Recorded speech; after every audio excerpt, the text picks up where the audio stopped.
Let's get nasty on a Thursday afternoon. Jamie Rivers here, Andrew Marsh, and Carey Davis, along with Anthony Stalter. Somewhere. Happy Thursday, guys. How we doing? There he is. Oh, yes, hey, Cinderella made it. Glad you could make it. No, our guy Anthony was off recording some things with Mike Ryder, so we decided to get ahead and get going here a little bit. Anthony, how you doing today, bud? Good. You know, you got to pay the bills around here. You got the commercial reads and stuff like that. So cutting a new spot for Auto Center's Nissan Herculaneum. They've got over 700 vehicles all in one location, boys. Wow, they still got those free hot dogs? Yeah, darn right they do. Good, too. Darn right they do. Yeah. Anthony choked down like 10 one time we were there. Well, maybe I helped him. Okay. Jamie had 20. That's not he said my thing first there. In my rounder days, I did hammer down about 5 there one day. I think we did it remotely. Yeah. Really. Great people over there. So the playoffs, the MLB playoffs are going on right now, and I had said that the Brewers season was done.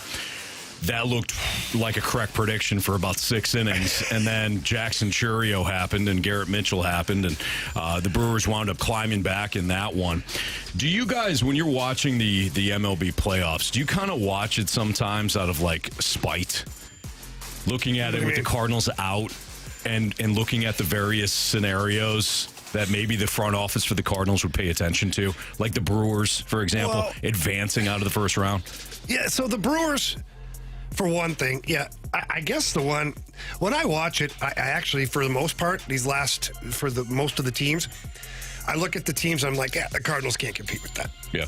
Like, they can't. I look at the roster, I look at the pitching, I look at it, and I'm like, they're not there. Not happening. Not happening. But then I look at a team like the Royals. And the Royals, they just tweaked a few things and changed everything. Yep. And I'm like, why are the Cardinals tearing it down then? Like, I understand if they want to dive into the development, go with the youth movement, fine.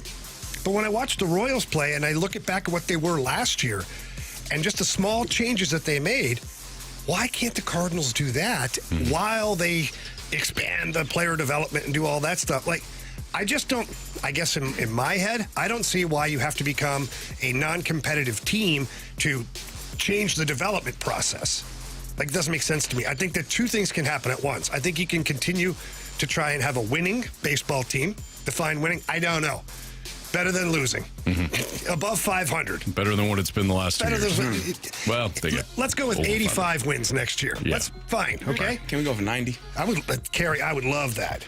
I prefer 90. But my thought process, I just don't know why we have to sit here and think about, it's going to be like a 70, 75 win team. It's going to get ugly for a few years. Why? You had 83 wins this year with a team that you didn't build good enough. Yeah. And you learn from that. And then hopefully you build it a little better next year and you get to 86 wins or 87 wins. Right. So, I don't know. I know I veered way off the course here. No, right now. I'm with you. I don't think they have to tear down anything. I don't think the Cardinals have to tear it down. I think they want to. That's okay. That's fine. Money implications. You could look at the Mets. I mean, the Mets still brought in some veterans that have helped them get to this point. For example, the guy that started Game 1 for them in this series, Luis Severino. They brought in Jose Quintana, and Quintana was banged up. What was it, last season that he was banged up? Yeah. And he is going to pitch tonight. So he's been great tonight. So he might be the guy that elevates you.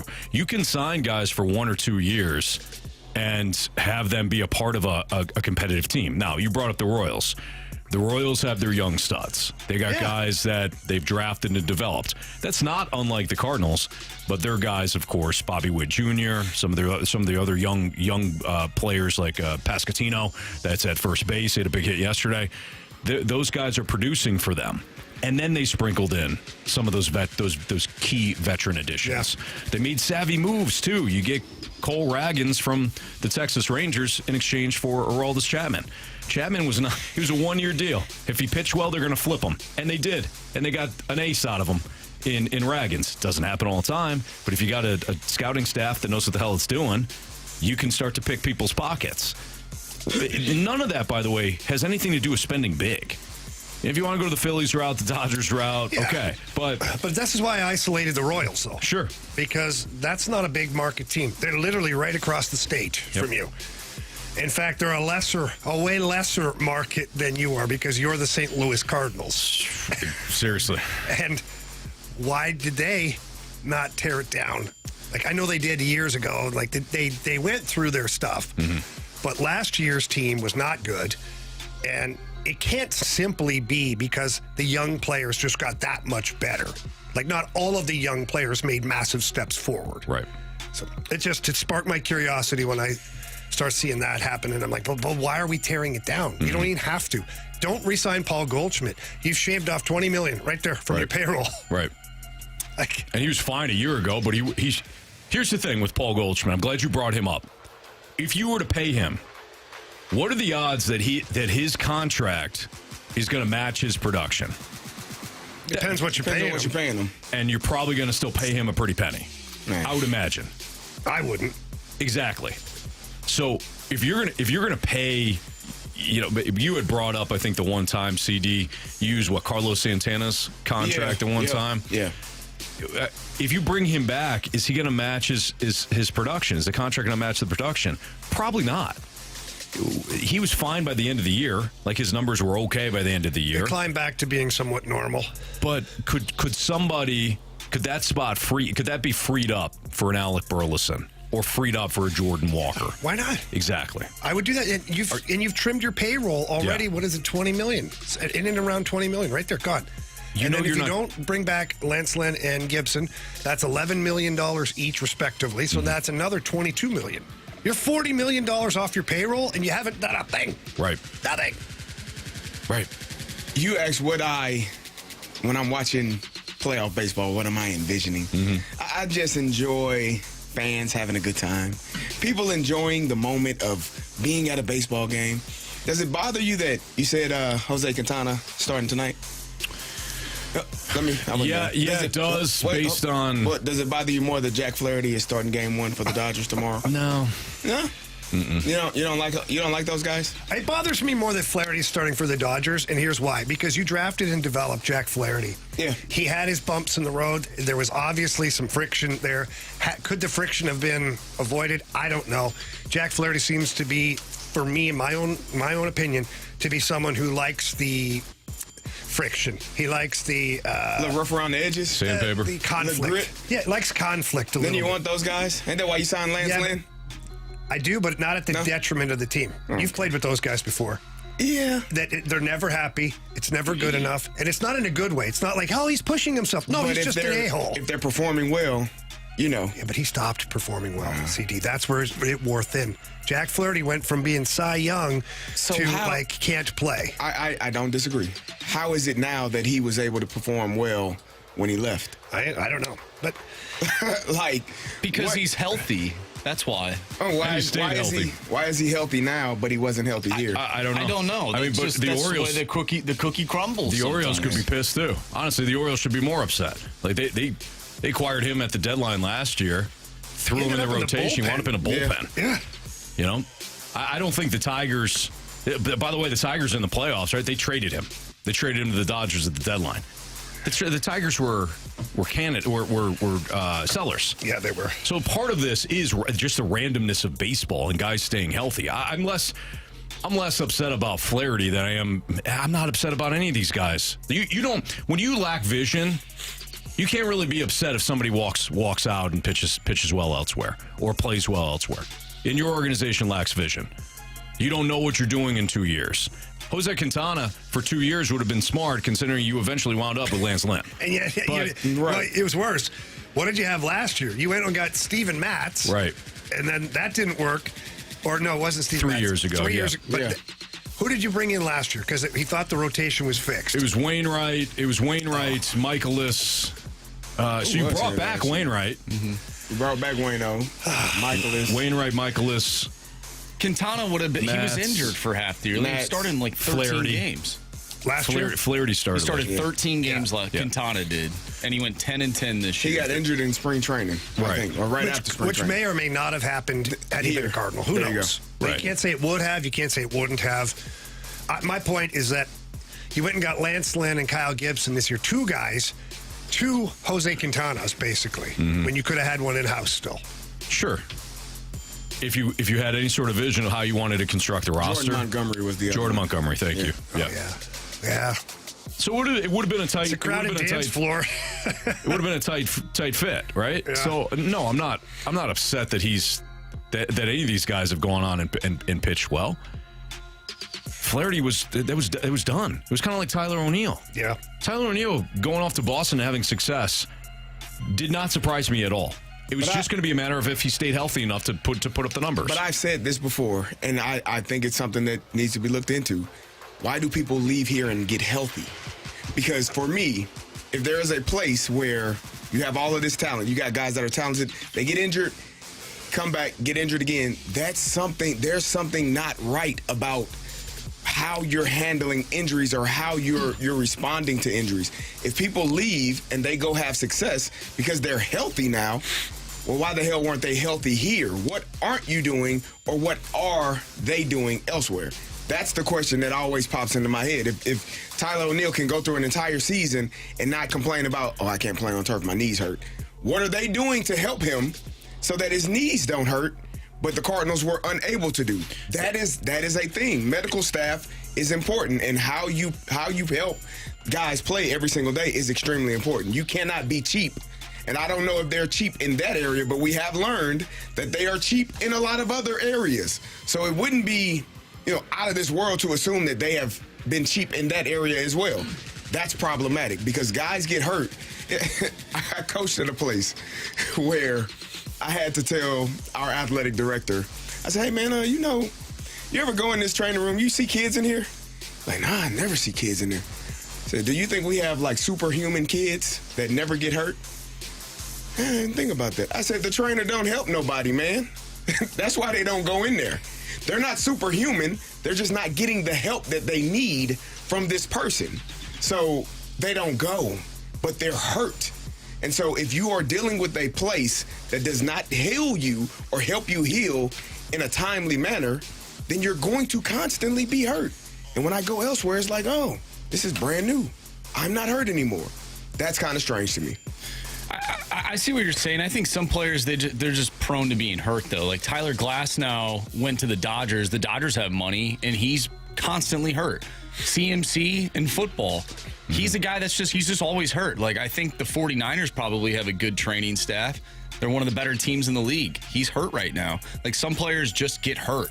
That's just what Mike Trout just can't seem to stay healthy. Yep. Like, some guys are just susceptible to being hurt all the time, and it is what it is. But I get what you're saying, CD. I wouldn't be shocked because we've seen, and we make jokes about it all the time. Oh, guy's out for 2 weeks. He's probably out for 2 months. Yeah. Like, right. We make jokes about it because I think there is something there, but I also believe that some players are they're just bound to be hurt.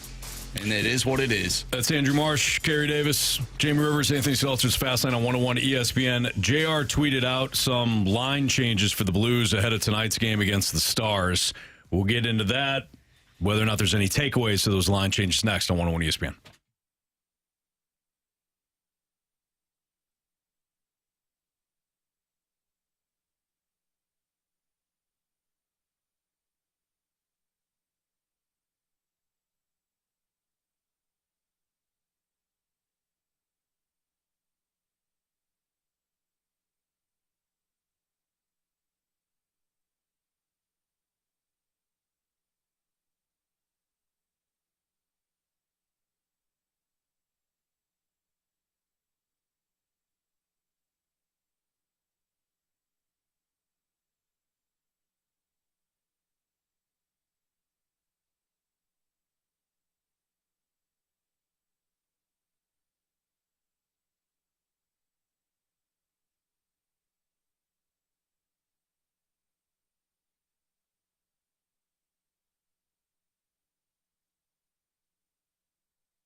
you're looking for some place to go after work tonight, maybe watch some of that playoff baseball, head over to Twin Peaks right there in Maplewood.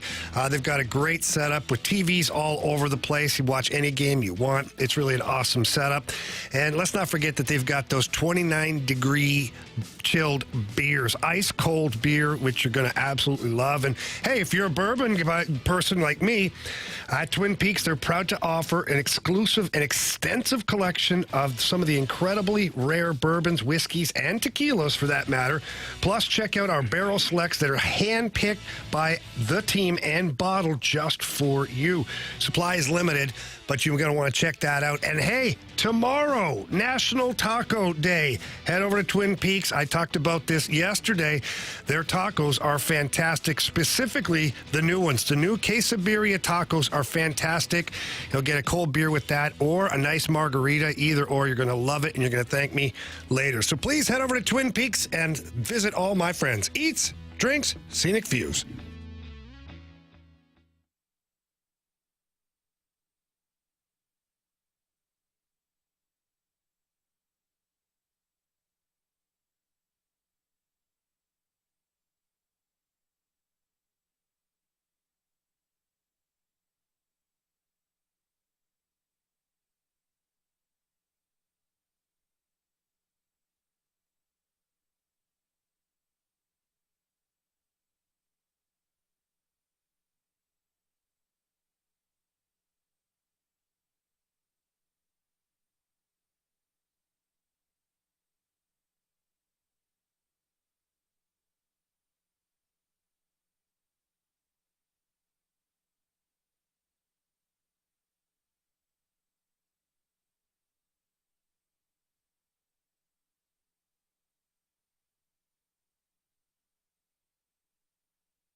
Feet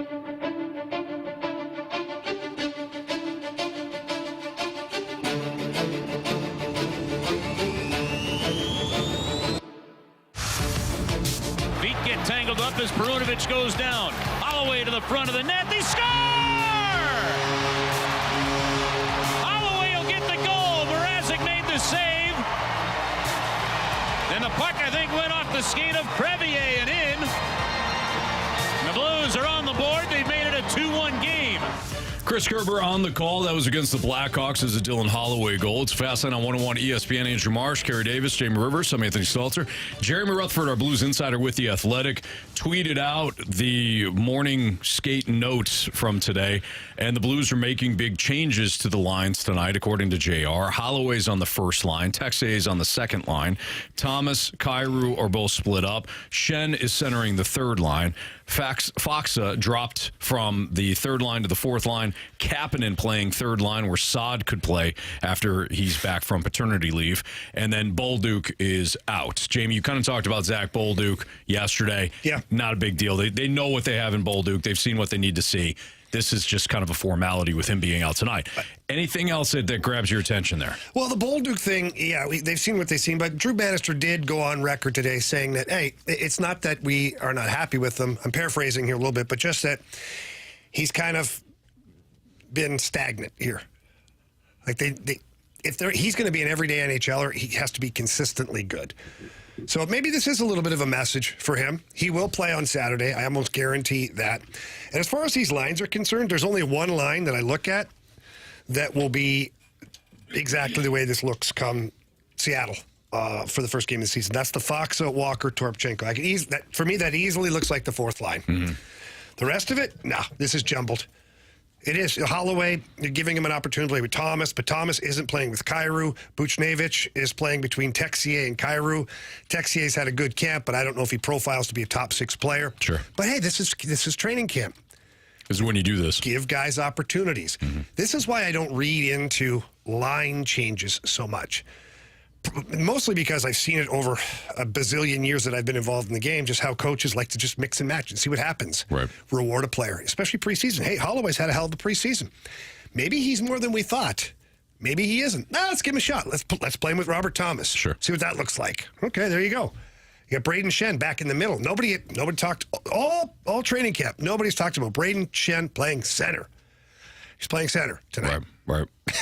So it's like, again, this is why I don't read into lines until the day before the first game of the season. The day before is when the lines are set for the next day. Mm-hmm. And until that point, I'm going to look at the lineup, and I'm going to do the same thing as Drew Bannister and the front office are doing is, let's see how this looks. And a lot of this stuff, too, he's got a lot of speed in this lineup. If you look at it overall, Holloway, Thomas, and Neighbors can skate. Texier, Booch, Kyrou, those guys can skate. Kapanen and Joseph can move. Toropchenko and Walker can move. The only guys that are of average speed is Shannon Foxa. So that's a fast lineup. And the Blues are talking about playing a faster brand of hockey. So let's see, with all the fast guys in the line, let's see what we look like. Mm-hmm. So again, another little bit of an experiment. Broberg. He's going to be quarterbacking the second power play unit tonight.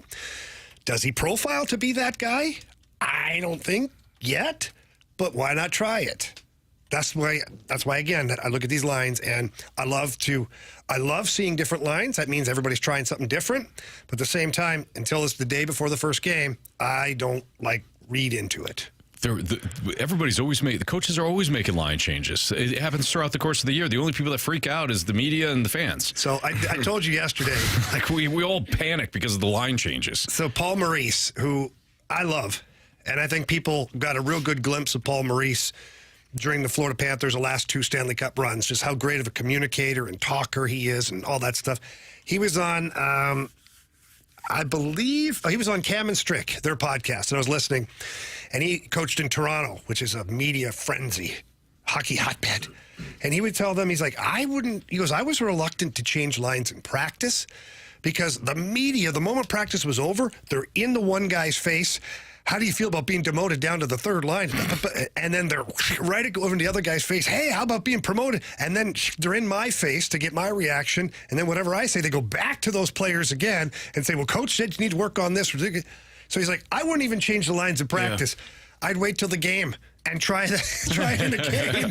That way there, the media could just ask me once about it. Yeah. Not for 3 days. I don't know how efficient that is, but probably not. The guy's a Stanley Cup champion. So yeah, you have to tell him different. You have to limit. Tell Paul Maurice different. No, I'm not going to tell him anything. That team he had in Toronto was not very good. So. I'm not going to tell him a damn thing. You know what?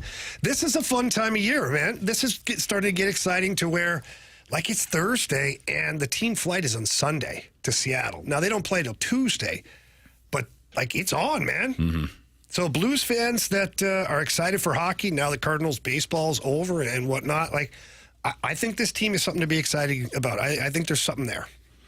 It should be exciting. Yeah, I'm interested to see how all this comes together here. I love the fact that they have more speed in the forward group. I love the fact that they have more physicality all the way through right now. I mean, they've got a more physical team, at least on paper. We'll see how it plays out on the ice. But they've got a more physical team this year than they did a year ago. I would have loved to see them add a little more physicality. There was a player out there. I wanted him bad here in St. Louis. And there's big rumors around that he could have been here.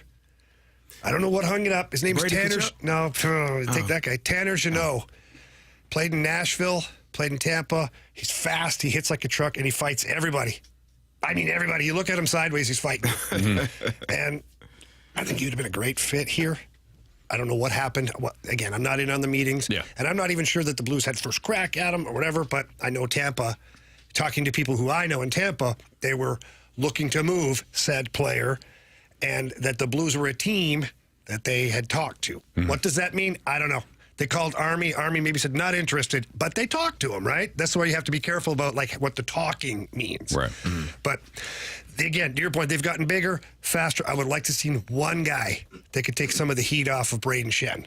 That when he touches the ice, people have to look over their shoulder and go, okay, he's out here.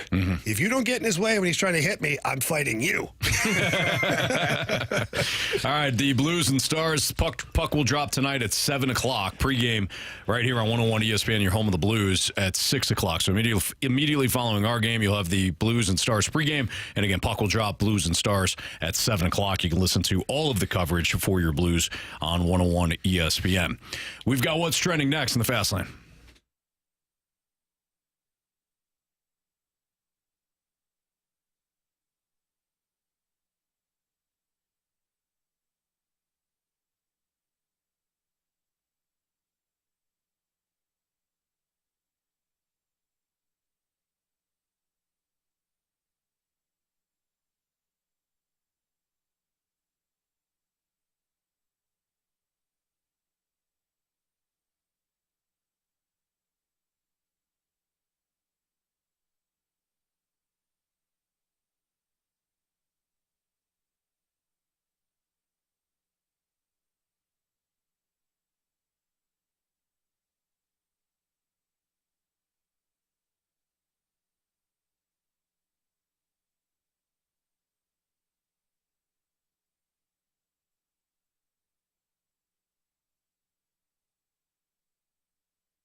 ESPN Sports Center.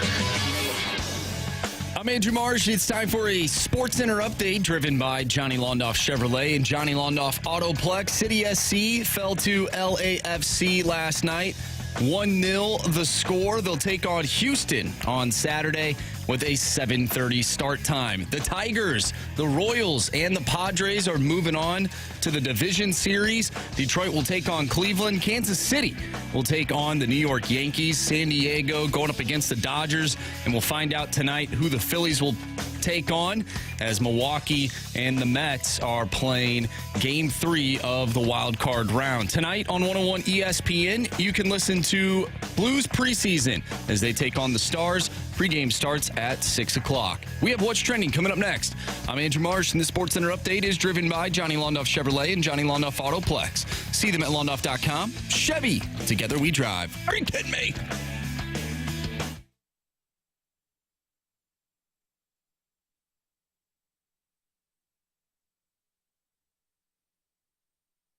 It's time to find out what's going on in the sports world with What's Trending Now. Brought to you by Goodwill. Donate a car and get tickets to the St. Louis Cardinals.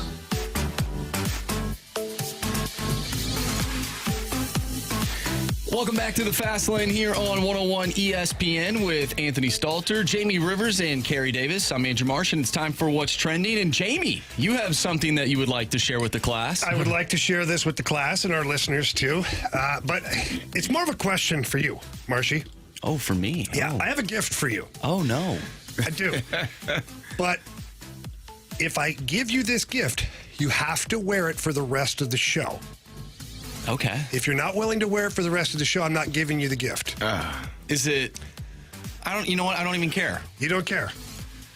Well, I mean, I kind of do. I don't know. Jamie seems very excited and not in a way where I feel like he's setting you up. I'm reading Jamie, and I feel like I'm reading pretty well. I would trust him on this. I do. Yeah, I don't think he would set He's you like up. excited to Yeah. give you something nice, I think. Maybe I'm agree. excited to see it, though, too. Either way.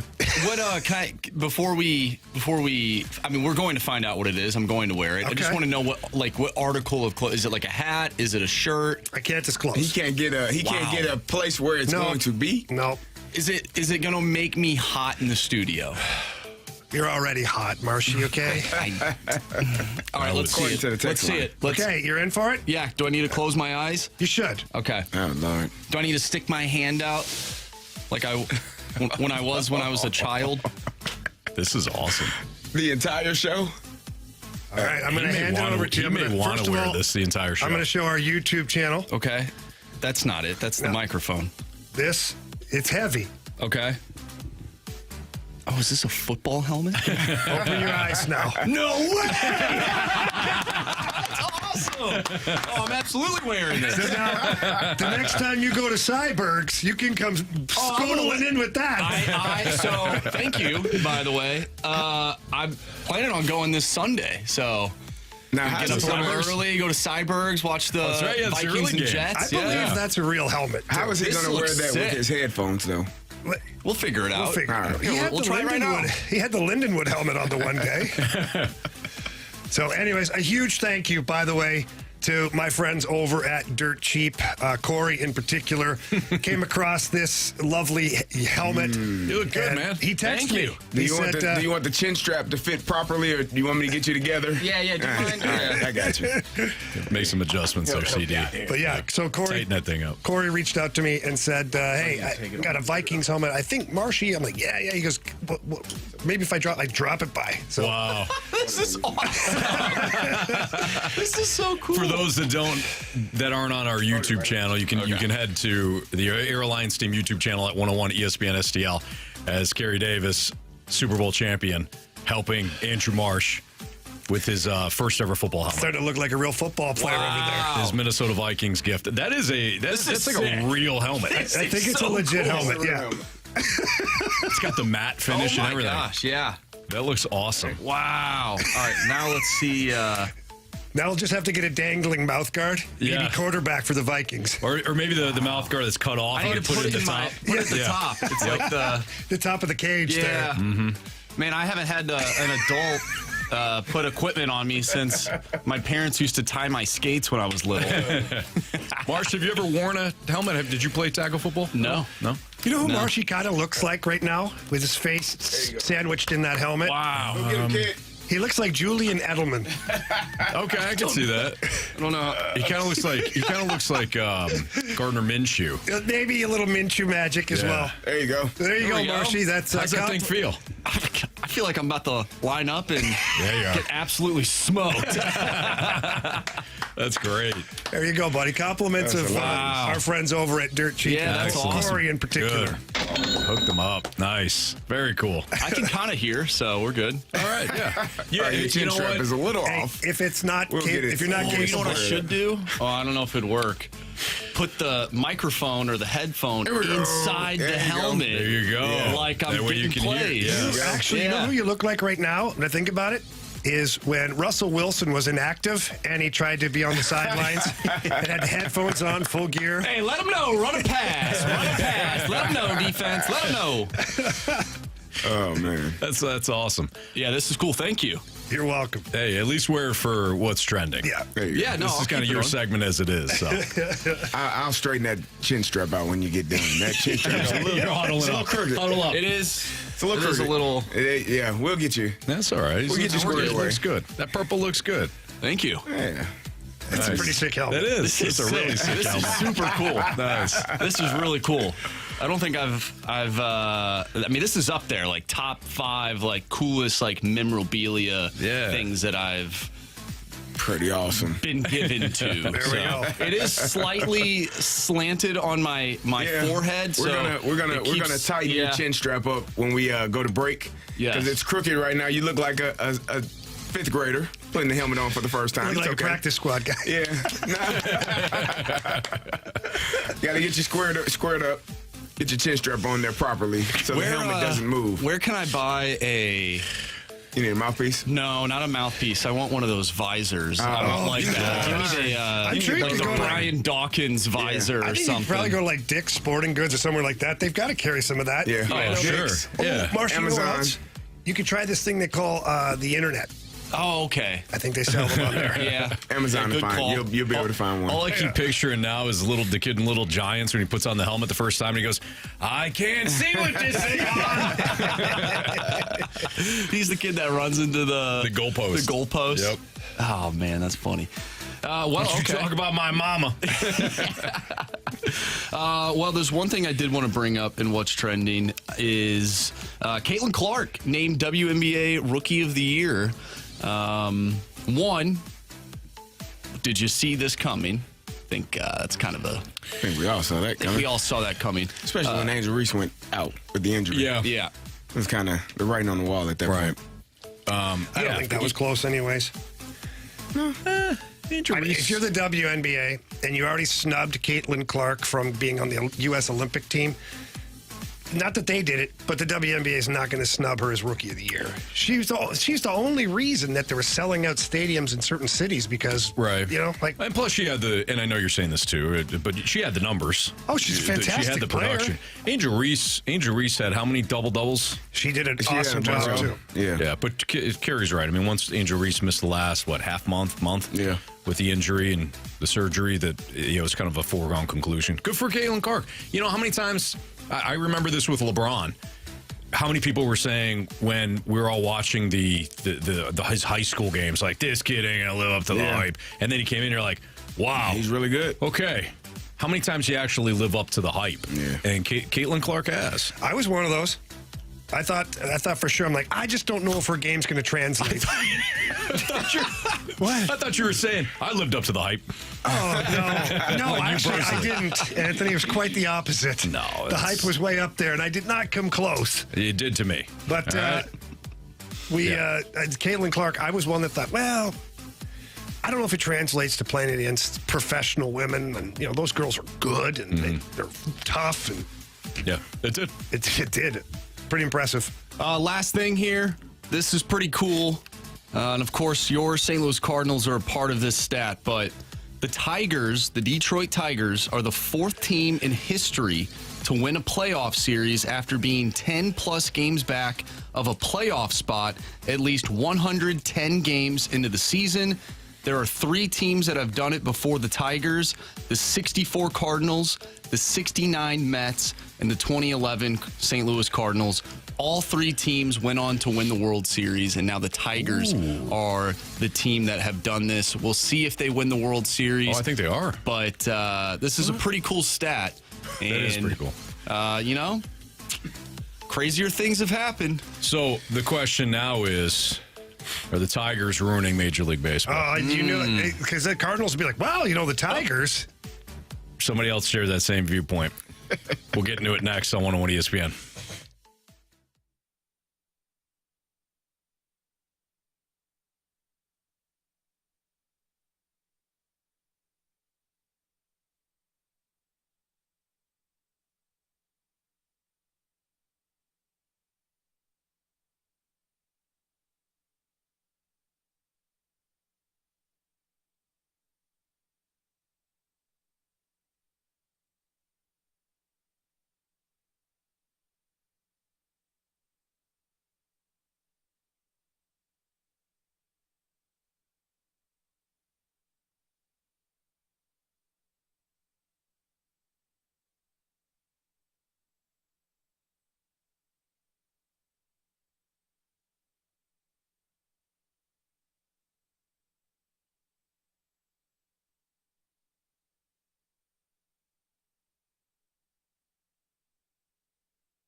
It's Fastlane on 101 ESPN. Carey Davis, Jamie Rivers, Anthony Stalter. I was listening to BK and Ferrario and T-Bone driving in today, and T-Bone was talking about how the Detroit Tigers, and I think part of it was tongue-in-cheek in defense of our guy Tanner, but I was listening to him and he goes, the Tigers winning the World Series or being in the World Series is like the worst thing for baseball. And Jamie, you had started to provide this same viewpoint that Tanner used, which was that owners around the league will just view it as just get in. Just get in and you'll be fine. The only thing I'll say to that is how does that change anything, though? Like over the last X amount of years, really since the Cardinals got in 2006, the teams have been operating that way. Definitely since 2011 when they won that way. When they got in as a wild card, last game of the year, collapsed by the Braves, all that. Like, we all know the story. Teams have been viewing, including the Cardinals, viewing the situation as, you know what? Let's put the best roster we can, given the budget that we want to spend, and hope for the best. I think that's just baseball. Unless you're the Phillies, the Dodgers, the Yankees, the select teams that do spend big, that's most of baseball. Yeah. This is a little unique, though, too, with the Tigers, because not only were they a team that, hey, they just got in, they got rid of people. They were sellers. Yes. And this happened. So I don't know if this model is something you can replicate. You know what I mean? Right. But no, to your point, I mean, how often does the favorite win in any league, for that matter?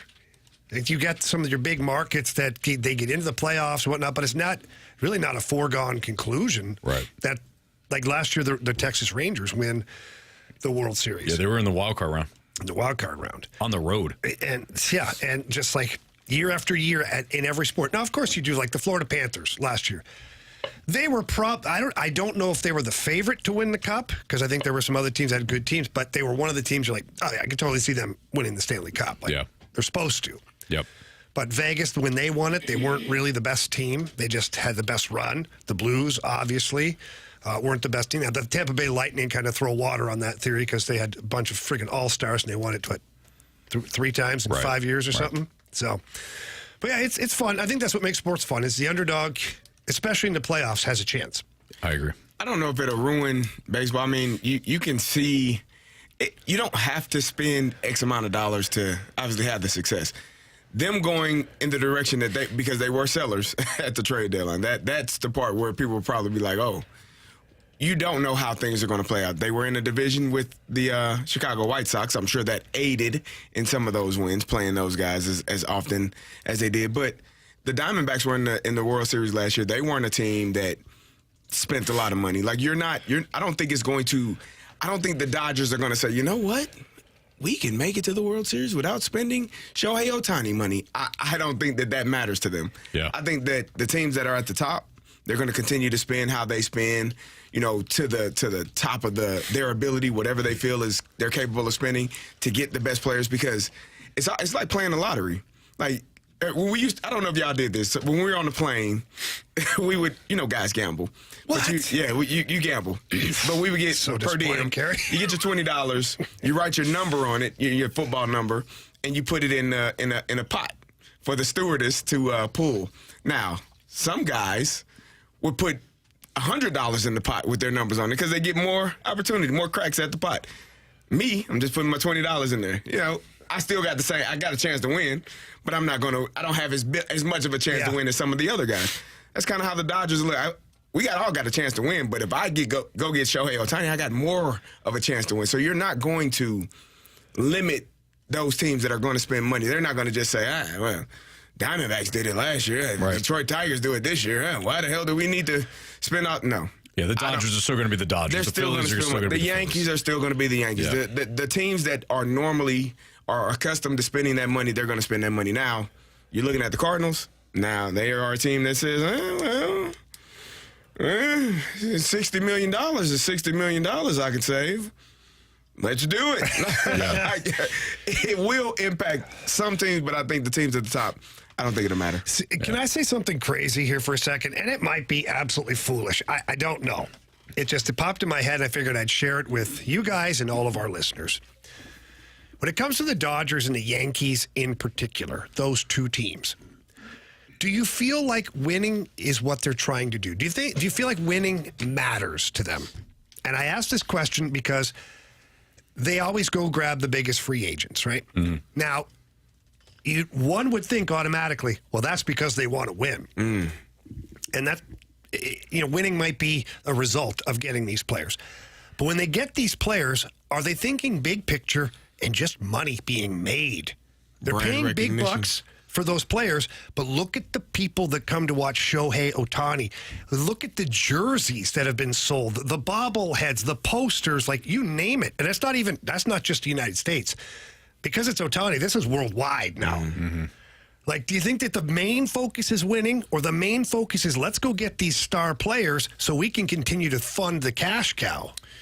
The more that, and this is kind of a cynical viewpoint, Jamie, but I think your viewpoint is cynical, and what I'm about to say is also cynical.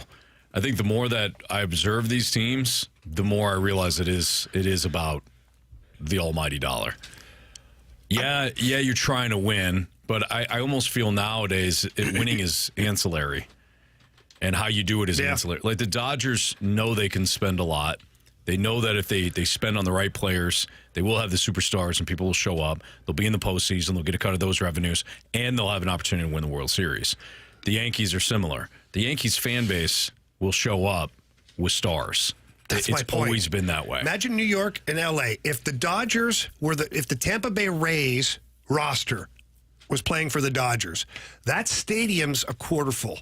And it's not the team could be winning.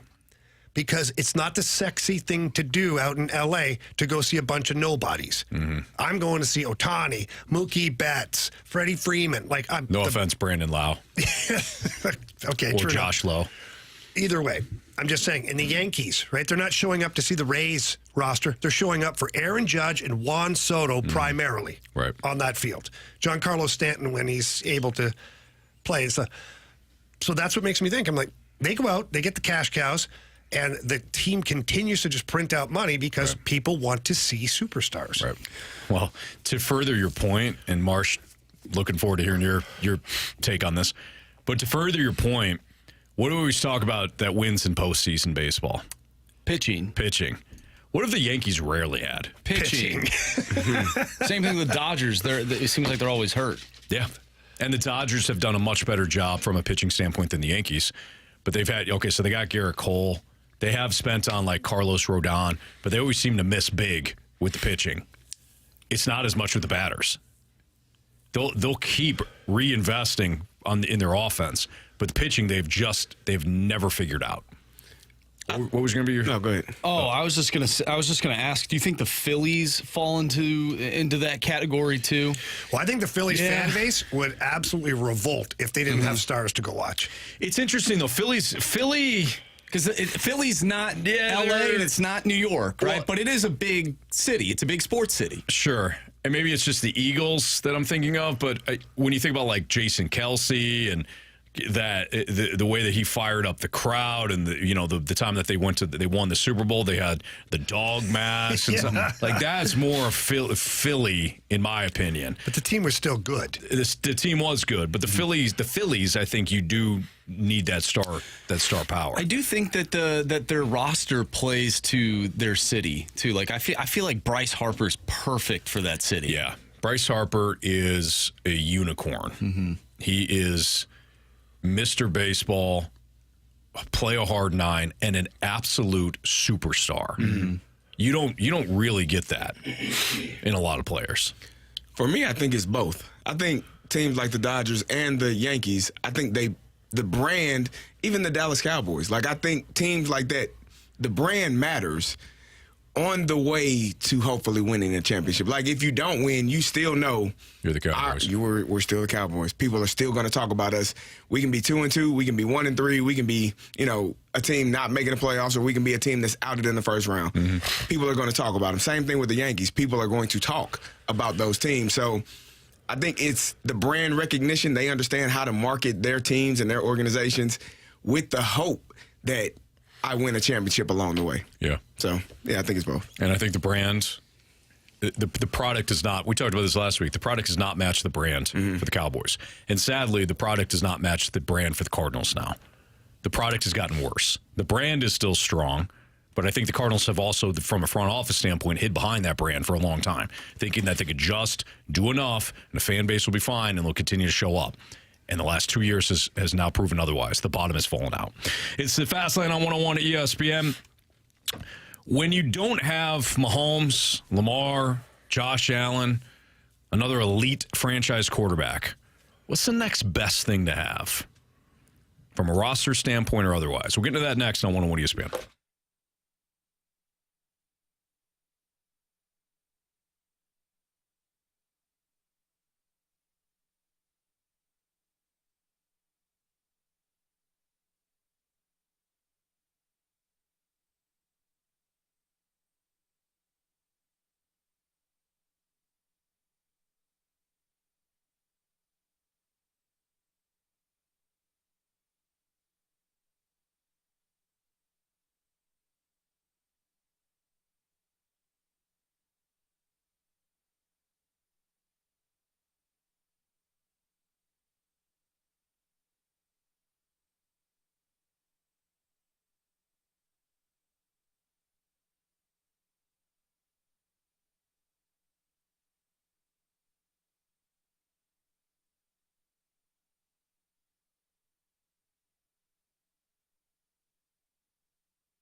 Your time check is brought to you by Clarkson Jewelers, an officially licensed Rolex jeweler, with Andrew Marsh, Carey Davis, and Jamie Rivers. I'm Anthony Stalter.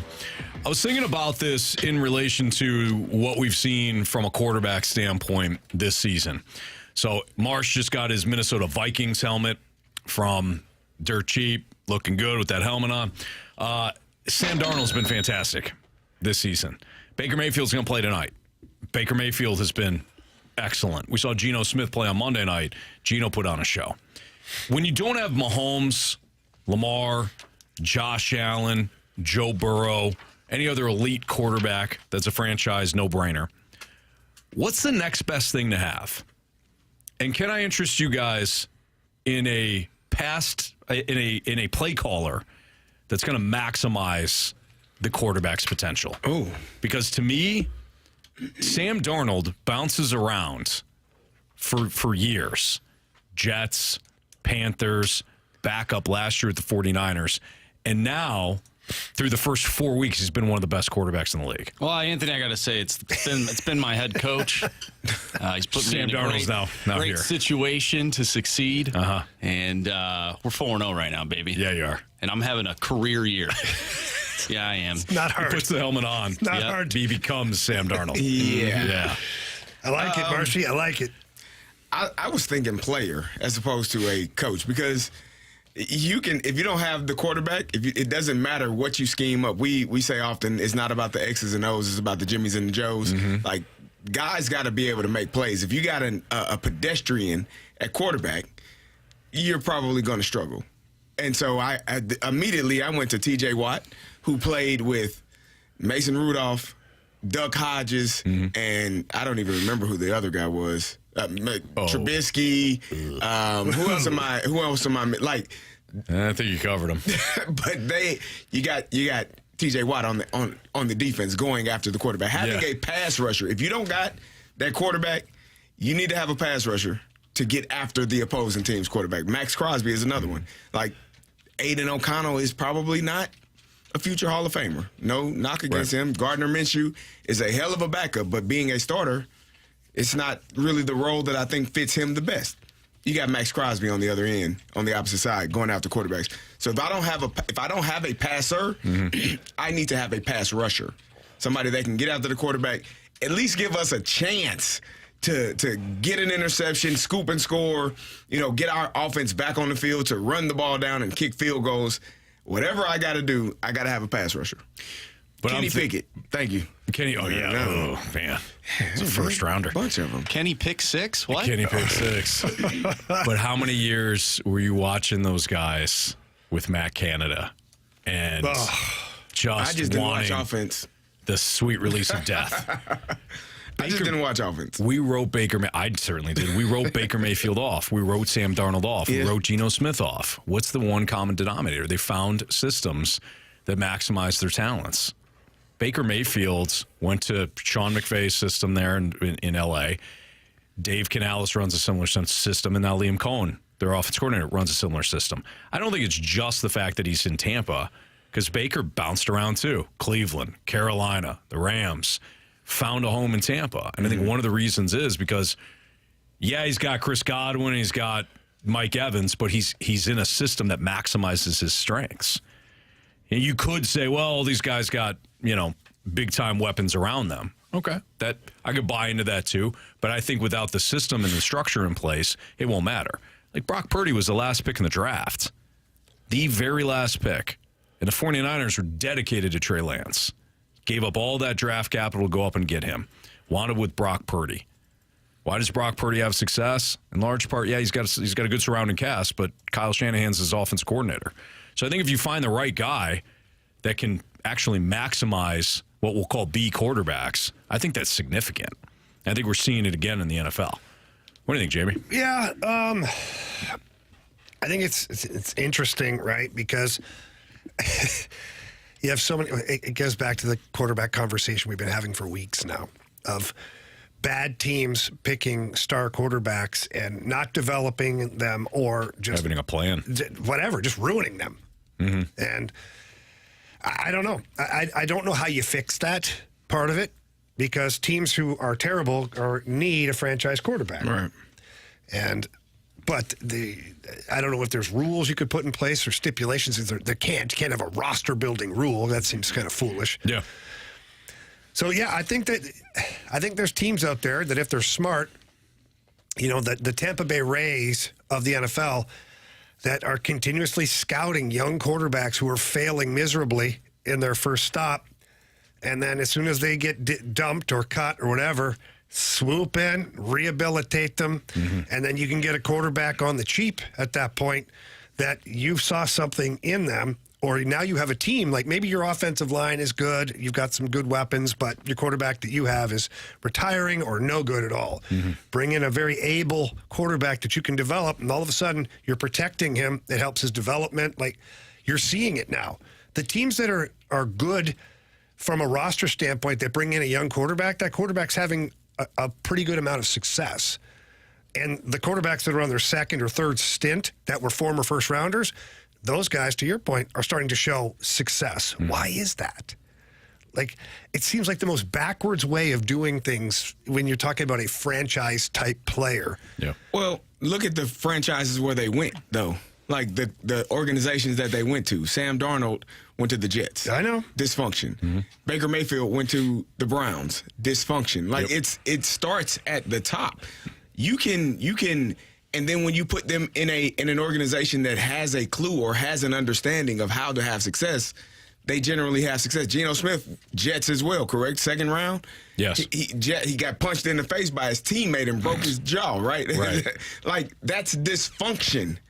That is not, that is not something that is going to lead to a young person, especially the CEO of your team, having success when they're in a dysfunctional organization. So I think it's more, being with the correct coordinator or being with the correct person that can draw up plays and figure out how to get the most out of you, but also being in the place where there is not dysfunction, where they are not put in a place where they are set up to fail the moment they step on in the facility. So you mentioned yesterday that there's some coaches that you've been around where you're like, this guy doesn't know anything. He doesn't know what he's doing. Like, how do these guys get into a place of leadership, like a leadership role? Good friends. Is that basically what it is? So, like, let me tell you a I quick find story. that crazy. Yes. There's a coach, and this is nothing to do with my dislike of the individual. Mike Keenan, okay? X's and O's in hockey, laughable. What he knows, laughable. He is an elite salesman. He sits down with general managers or owners of places, and before you know it, he's president of hockey operations and head coach. And he's written into the will at the same time. Oh, man. I'm not joking. When he went out to Vancouver, like, he went there with a terrible reputation. He sat down, found himself in a meeting with the owner, and all of a sudden they were offering a potential offer of like a percentage of the team as well. What? So Some people have the gift of gab. Yes. Like, sales is real, and it's not just like selling you an item. Right. The real dangerous salespeople are ones that can sell themselves to anybody. And that's what happens. And then you find out later that they know nothing about hockey. Because anytime I ever asked Mike Keenan a hockey question, he didn't have an answer. No answer. And then they get mad. They get frustrated or they get pissed off. Why are you asking me? Why are you at... Shouldn't you know this? No, Which is the ultimate, like, reverse on you. I'm Because then asking you're like, you. oh, crap. Oh, yeah, you're right. I'm asking you because you should be telling me or teaching me. You don't know either, huh? Okay, cool. All right. And then That's when I those knew it, people actually. find success, though. Like, he won a Stanley Cup. Yeah, and the story of that, I'll give you the truth behind that one. It's a dirty little secret that maybe it'll show up in somebody's book at some point. But Mark Messier went in. He benched Brian Leach in I think it was the semifinal round or whatever. And he benched him for like the whole third period and like basically gave up on the team, pulled the goalie, pulled his tantrum crap that he always pulled, right? One of the best American-born defensemen. And Mark Messier went into his office and told him, here's the deal. I'll let you stand behind the bench for games, but apart from that, you stay away from this team. Don't even come on the ice for practice. And he didn't. Wow. Dick Todd ran all the practices, and that's when Mike Keenan started. He's like, well, these are just practices. They don't need me bearing down all the time on them. You know, these guys know what they're doing, like the ultimate salesman, right? And then Mike Keenan got to stand behind the bench for the games, wave his arms and do his thing, and he got the drink out of the cup, and his name is on the Stanley Cup because the Rangers tolerated him standing behind the bench. Wow. I think we tend to think that just because they're professional sports, that they know what they're doing. That these GMs know.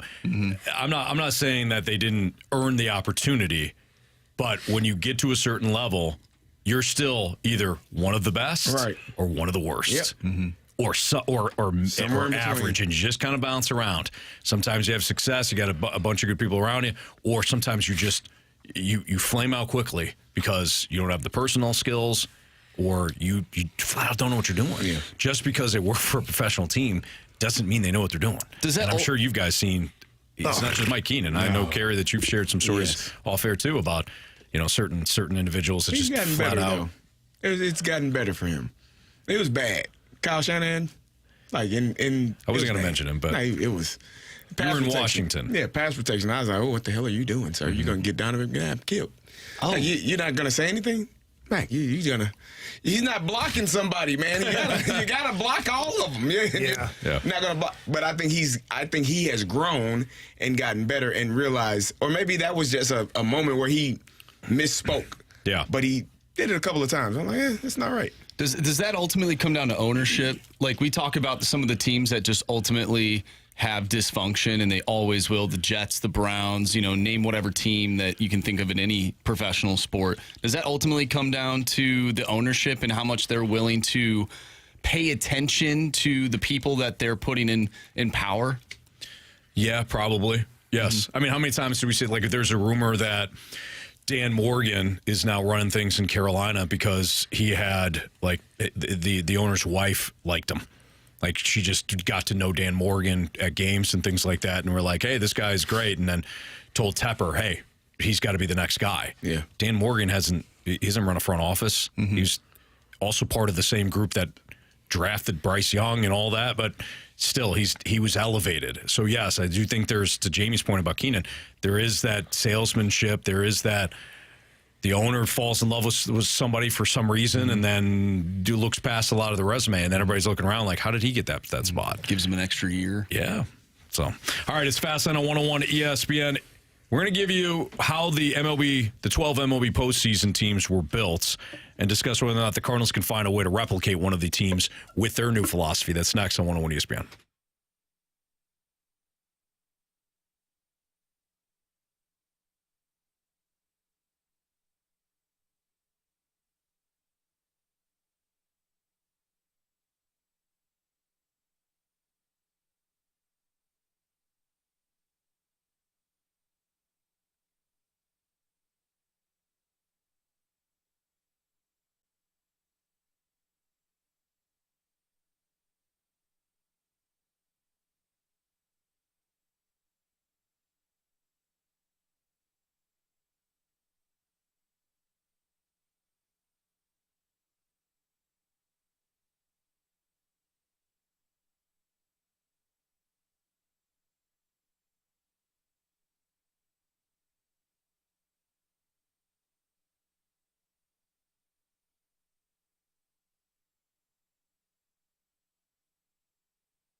It's Fastlane on 101 ESPN. Carey Davis, Andrew Marsh, Jamie Rivers. I'm Anthony Stalter. Major League Baseball, or MLB.com, I should say. Here, they put together the 12 postseason teams and how they were built. And if you look at the graph, and this, of course, is still including teams like the Astros and the Orioles, the teams that were eliminated yesterday. If you look at the graph, the majority of the teams, their rosters, they kind of fall into one of two categories: free agency and trade, or trade and homegrown talent. That's the majority of. Now, all of them have some mix of free agency, trade, draft, of course. But the Dodgers have the Dodgers and the Phillies have the highest percentage when it comes to free agency. So they built their teams in free agency and trades. The Padres, of course, built most of their roster, built most of the roster with trades, and we know that over the last couple of years. The team that has done the least amount through free agency. Any guesses? Team that has added the least amount in free agency. Right now. I'll give you two swipes too, because there's two that are very similar. The team that's added the most what? That have the least amount of free agents. Least amount of free agents that are in the playoffs. Guardians is one. Hey, all right. The Tigers. Now you got to think about teams too. Like at the start, like let's go back. Yeah. At the start of the postseason.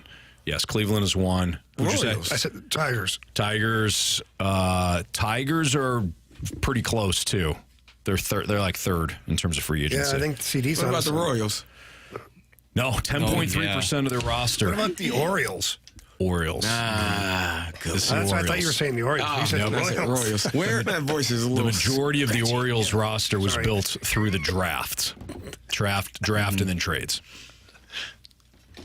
Now, I wonder, like, looking at them now, I wonder if they need to add people, like if they're at that point in time where, okay, we have the guys within our own system, we've got the homegrown guys. Now it's time to go out and go get the guys that we need to bring in to ultimately get us to where we need to be. Because this is 2 years in a row now where they have been disappointing in the postseason after having a solid regular season. They need pitching.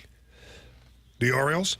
Yes, they do. They Absolutely. need pitching. Yeah. And they acquired Corbin Burns, which is huge, but they still need more. I think you're right, though. I think that roster is set for like a lot of success, but they've got Corbin Burns, but apart from that, I don't really remember who the hell else they have in their rotation. They acquired Zach Eflin, who pitched yesterday. He pitched very well, but it's still like who's a free agent pitcher that'll be out there this year that they could add? You've got Max Scherzer. I don't see that working. I think Garrett Cole can opt out of his deal. I'm talking a little younger.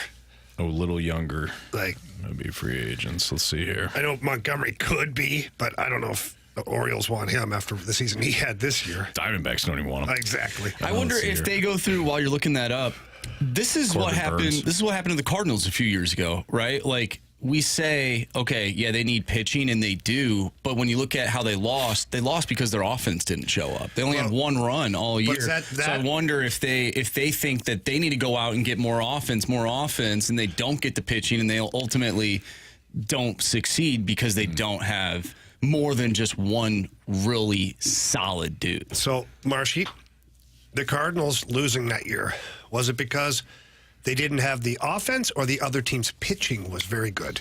Thank you. Well, that's what it is. Yeah.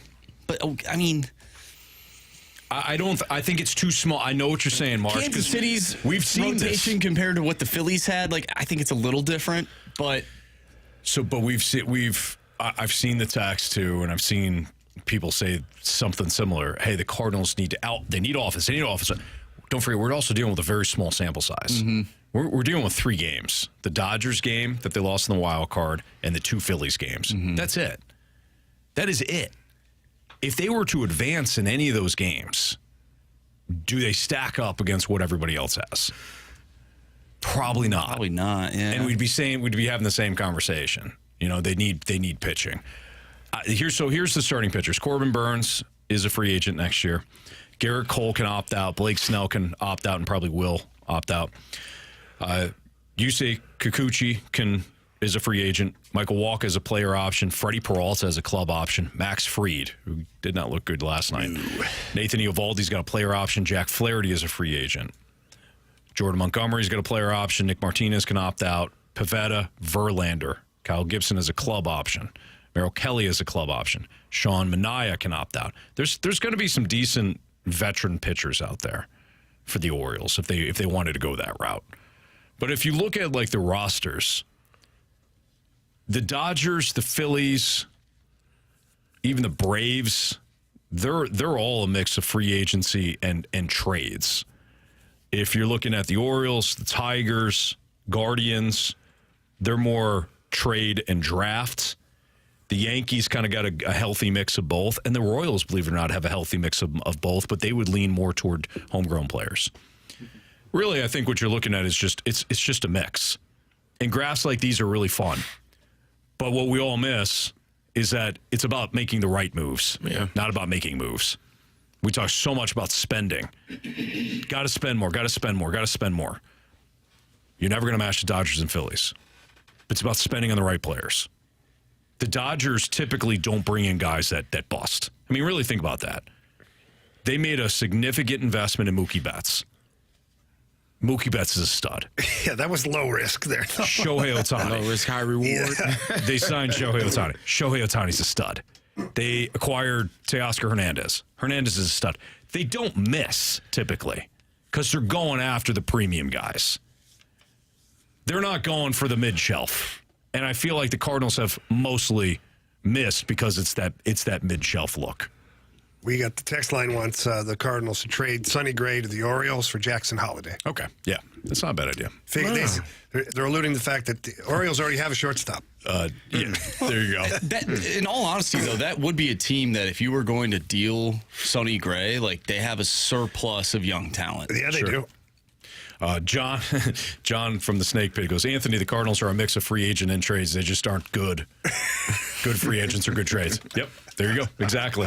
I mean, that's the thing that we're all missing. It is just are you signing the right free agents?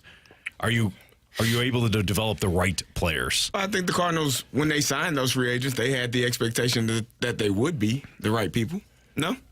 You signed Sonny Gray with the expectation that you get us Cy Young. He's solid. Finishing second in Cy Young. Mm-hmm. You signed Kyle Gibson and Lance Lynn because you wanted people to eat up innings. I think the Cardinals got exactly what they signed for all three of those guys. Yeah. I really do. I just, like, when I hear, we need innings, like, we need wins, we need players to execute. Like at the presser the other day, we had 6 guys, and those young players, they led the league, I think, in the most innings played. Right. That's great. Like, are they good though? Like, no. You know what I'm saying? Like, who cares how many innings they played? Yeah, it's important, but like, are they good?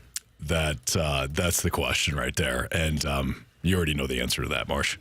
I know. I'm frustrated. I'm watching all these fun baseball games. The answer is no. Oh. Yeah, no, they're not good. All right, hot take or hot garbage. We'll play that next. 314-399-9646, the Air Commerce Service sex line. So if you got a hot take or hot garbage for us, send it in, and we'll play that next.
101 ESPN Sports Center.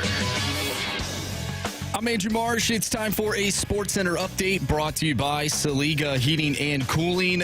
St. Louis City SC, they lose to LAFC last night by a final of 1-0. City will take on Houston on Saturday with a start time of 7:30. The ALDS is set as the Tigers and Royals move on. Detroit will take on Cleveland. Kansas City will take on New York. And in the National League, San Diego, they defeat the Atlanta Braves last night. They'll take on the Dodgers. And Milwaukee and the New York Mets will play tonight to see who will go up against the Phillies in the National League Division Series. Tonight on 101 ESPN, you can listen to Blue Stars preseason action with the pregame starting at 6 o'clock. We have Hot Take or Hot Garbage coming up next, so if you have a hot take you want to send our way, do so using the Air Comfort Service text line 314-399-9646. Hot Take or Hot Garbage coming up next. I'm Andrew Marsh, and this Sports Center update is brought to you by Saliga Heating and Cooling, an independent American Standard heating and air conditioning dealer.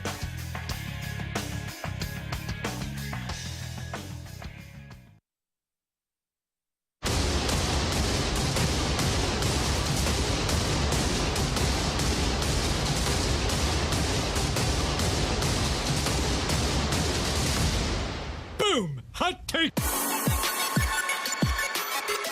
It's Fascinating on 101 ESPN with Carey Davis and Jamie Rivers. I'm Anthony Stalter, Andrew Marsh with some hot take or hot garbage options. I like this one from the 314, Hot Take or Hot Garbage. If the Eagles lose on Sunday, or it says next Sunday, Sirianni. Yeah, so they have a bye week. So next Sunday, Sirianni out. Ooh. Hot take or hot garbage? Spicy. I still think that's hot garbage, but I wouldn't be shocked if Sirianni were to get the boot by the end of the year. Why do we want to fire Nick Sirianni so bad? Oh, well, I think it's a matter of he doesn't know what he's doing.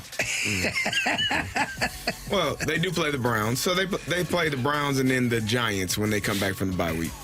I would say if you lost to the Browns and the Giants, there would be some rumbling. I don't think he gets fired unless it just completely collapses.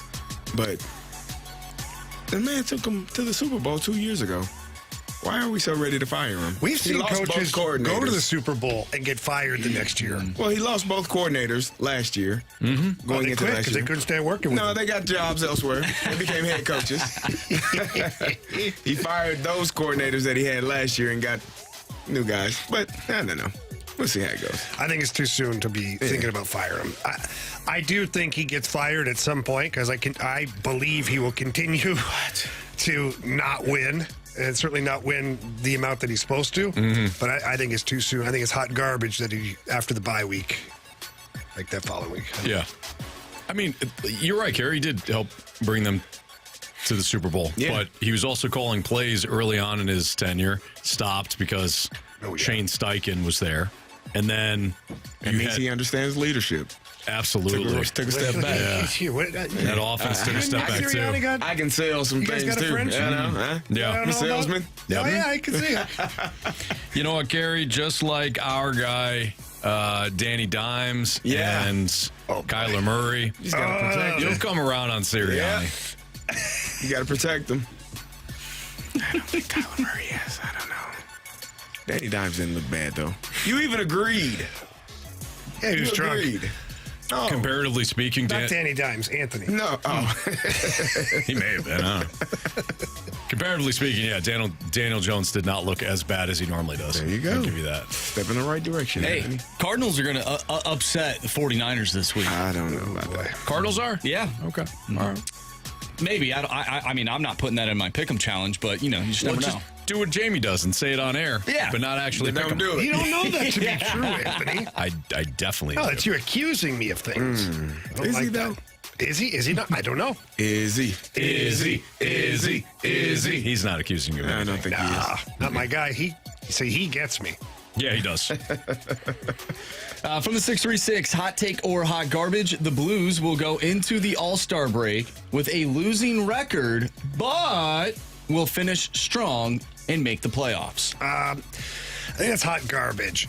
I think that think the record will be better than a losing record at that point. I do believe, maybe I'm crazy, but I do believe that this is a team that can be playing for a playoff spot. I don't think it's automatic. I don't think it's guaranteed.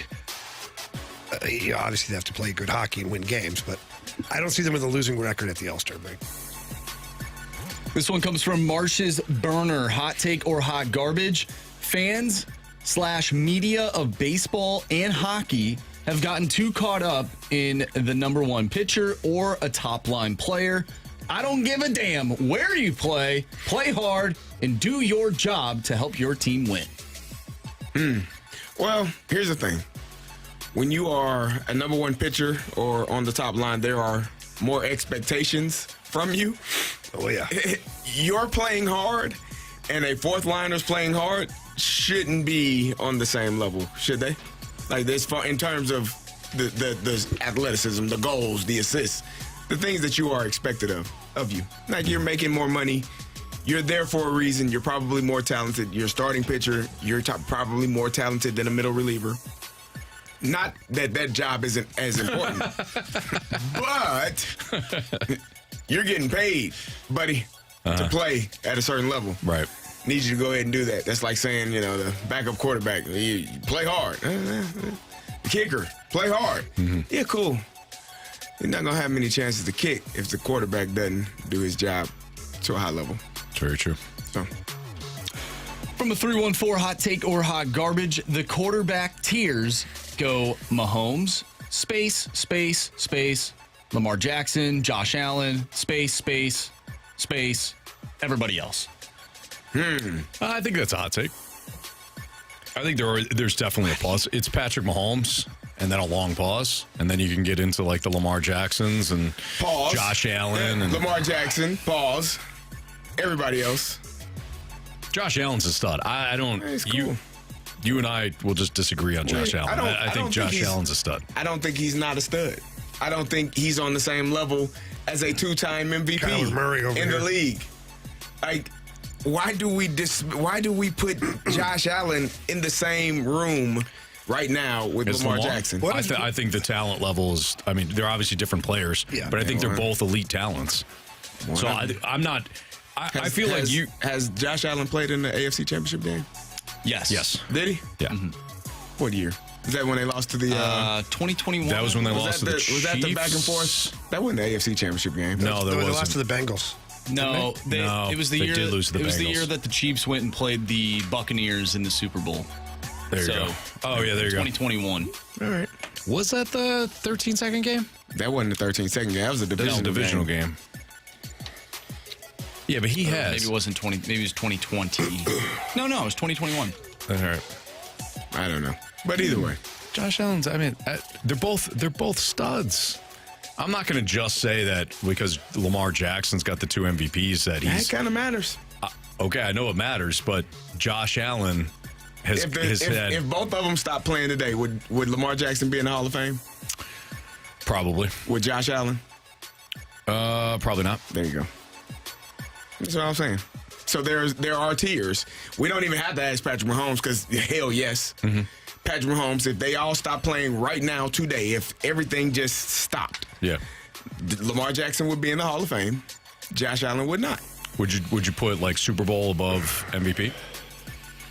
I mean, you got guy won a Super Bowl. Probably not. No. Okay. Probably not. Because if you're the MVP of the league, damn it, you're pretty good. Mm-hmm. The most valuable player of all the players. We all got a chance. But one of them don't. Just saying. Just my opinion. Just one man's opinion. You don't have to go with it. I know you don't. It's cool. I think Lamar Jackson's incredible. I also think Josh Allen's a franchise QB that is more than capable of winning an MVP, if not multiple MVPs in the Super Bowl. 2020, they lost in the conference championship. There you go. To who? I don't know. From the 314, hot take or hot garbage, Stan Kroenke will buy the Cardinals and spend money to build a World Series team to get respect back in St. Hot Louis. garbage. That's hot garbage. But this, Randy, that's funny. This listener must have been listening to the morning drive the other day because Randy brought this up. He said, take it or leave it. Not hot take or hot garbage. Way different. Yeah, totally different segment. Way different. And he just said, would you be okay with Stan Kroenke? Like, would it finally get rid of all the bad feelings if he came back, bought the Cardinals, spent a ton of money, put winning baseball back here? Because that is a franchise that Kroenke did say a long time ago he would love to one day own the St. Louis Cardinals. How would you feel about that? That feels so dirty. Right? That feels dirty. Let's hypothetically, let's walk through it. And he comes bought the down here. team. He has the press conference and says, listen to me, Carey. Listen. He gets to the press conference. He goes, listen, I know you fans are hurting. I know that you have been sold a lot of different things here. I'm here to change that. We're going to spend as much money as we possibly can on player development and trades and free agents. We're bringing a World Series back here within the next 3 years. I think they would. I think people would go for it. Oh, It's almost like selling your soul. The body's already cold. Right? The ribs are gone.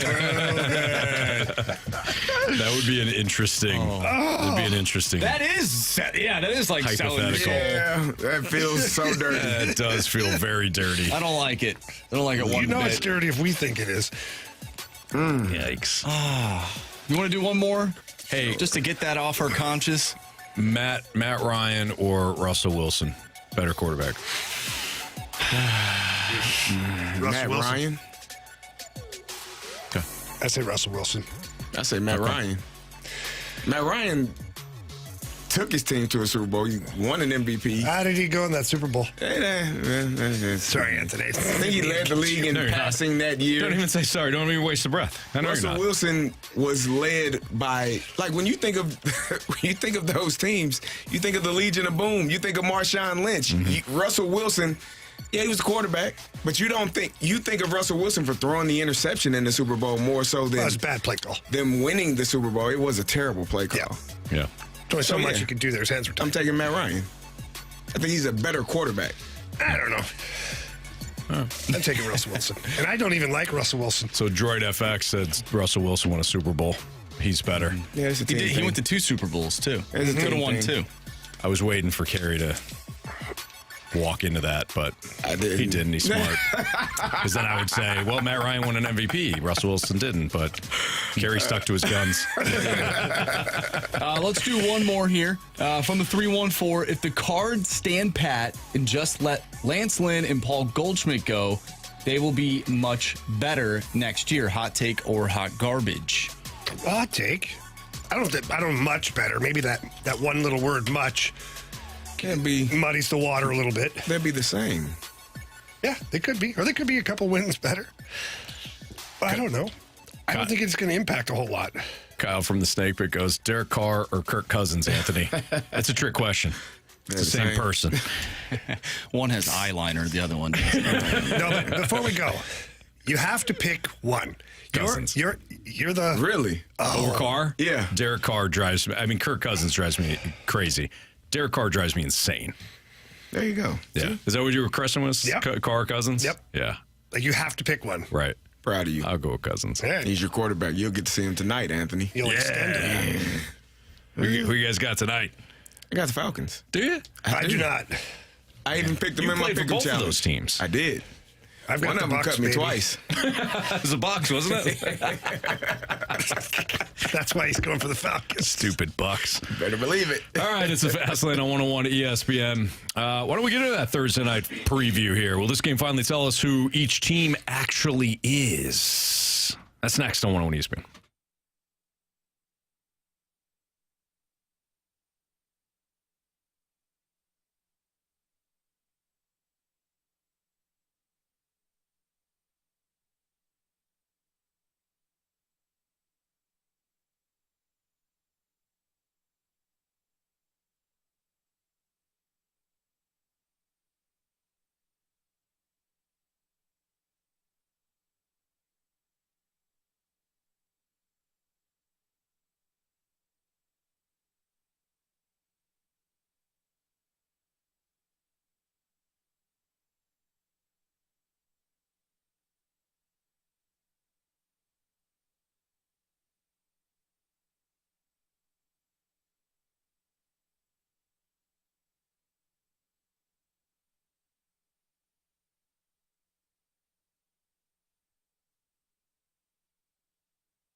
This is Fastlane on 101 ESPN. We need a new Gauntlet contestant. So if you want to play in the Gauntlet, you can text in 314-399-9646. Have an opportunity to face one of us here on a Thursday. It is Thursday night football as well. You got Buccaneers and Falcons, NFC South clash. Do you guys think that we're going to finally learn anything about these teams, or will anything be cemented after tonight? Or does it matter who wins for you guys? I think two directions here for me. If the Buccaneers win, this is a quality opponent. Whether you liked them or not, Anthony, I know they're your team, but yeah. I believe the Falcons to be a quality opponent. Are they a great opponent? No, they're a quality opponent. If the Bucs beat them, puts them at 4-1, top of that division, it's starting to look like the Buccaneers division to lose at that point. To me, it makes them a legit playoff team. Now, how far they go, I don't know. Depends how healthy the 49ers are and depends how much the Lions can keep their stuff together. Right. That's really, I think that the Super Bowl goes through the 49ers and the Lions in the NFC and maybe the Buccaneers. Because every time I kind of bet against them, which I shouldn't, they stick it to me. And they go and win games. And Baker Mayfield seems to have the offense clicking. I mean, he's throwing the ball all over the damn field. Yeah. So for me, it legitimizes the Buccaneers. And for the Falcons, it either creates a contender or pretender for me. Because if they drop the 2 and 3, it's like, are they really any better? Right. They got Kirky Cousins they paid a whole bunch of money for. They've got Penix, the backup quarterback who they drafted. They've got Kyle Pitts, who was a first-round pick, supposed to be all this and that. Yeah. So to me, they just become a middling team again. But if they go to 3 and 2, now they're right there with the Bucs now. With 2 divisional wins against the 2 teams that everybody was in love with 2 weeks ago. So this is why I call this a swing game for both of these teams. Yeah. For me, I think it does. It definitely lets you know. I think it does more for the Falcons right now than it does for the Buccaneers. The Buccaneers have had some really good wins. If the Falcons are able to win tonight, I think that shows that, you know, that loss against the Steelers to start the season off, man, not great, but you know, it was the opening week. You can kind of tolerate that. And then you lost to the Chiefs. You lost by a touchdown, 5 points or something like that. So it puts you in a position to say maybe they are the best team in that division. I guess early. You can't make decisions. But, again, you said you're up 2 games in the division at that point. You're putting yourself in a position to show the rest of the league and your division that you are a really good team. I think it's going to be important for them. I think Bijan is he in? Is he He's out? in. He's in. And they got the right tackle back, too. They got to get Kyle Pitts. They got to figure out a way to get him going. Like you got to find a way. You got to find a way to be balanced on offense. Get Bijan Robinson running in the run game. He's had a couple of really good games.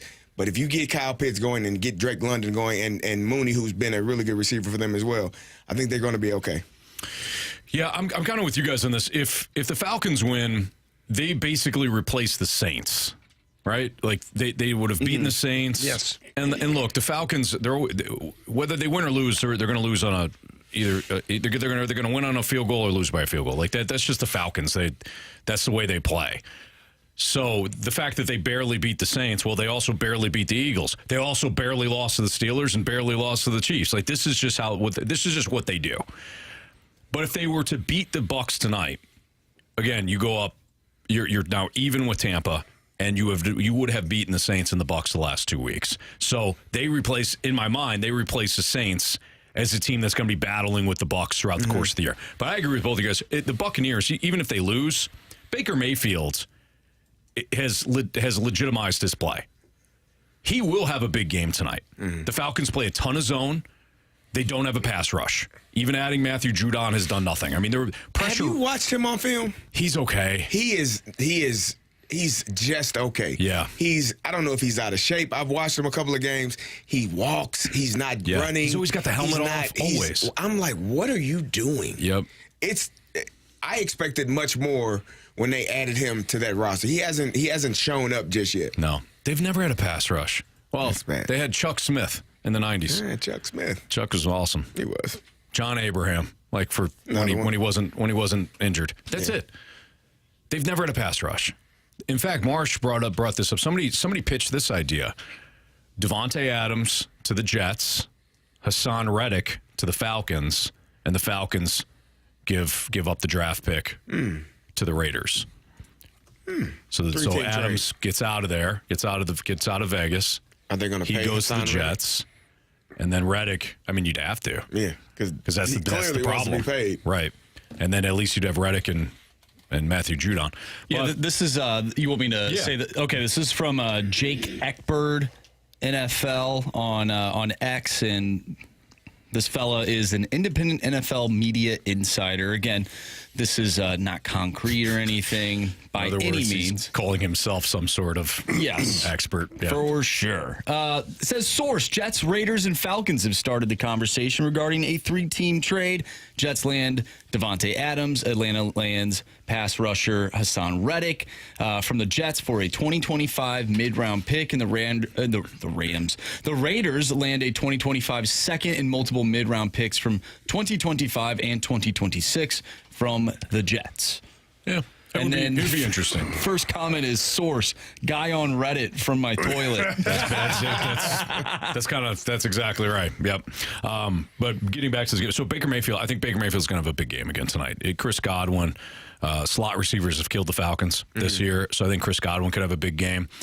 Mike Evans is Mike Evans. But then on the other side too, like if you're Atlanta, you got to be able to run the ball straight down Tampa's throat. Yes. Keep Baker on the sidelines, which is crazy to think about, right? Like you've got to keep Baker Mayfield on the sidelines. But if you don't have a pass rush and you play all zone, he's just going to pick you apart. Yeah. But if you could play a little ball possession with both Robinson and Tyler Algier, that is the avenue I think to the Falcons winning tonight. Otherwise, Tampa's got a better team. They're tougher. They play with a little more grit. And again, this is going to come down to which field goal kicker makes a 58-yarder. This game won't be decided until the final minute. I'm thinking, I could agree with that. 1 minute left to go. Falcons got the ball. Kirk Cousins doing what he does best. Or Baker's You're driving. welcome. There you go.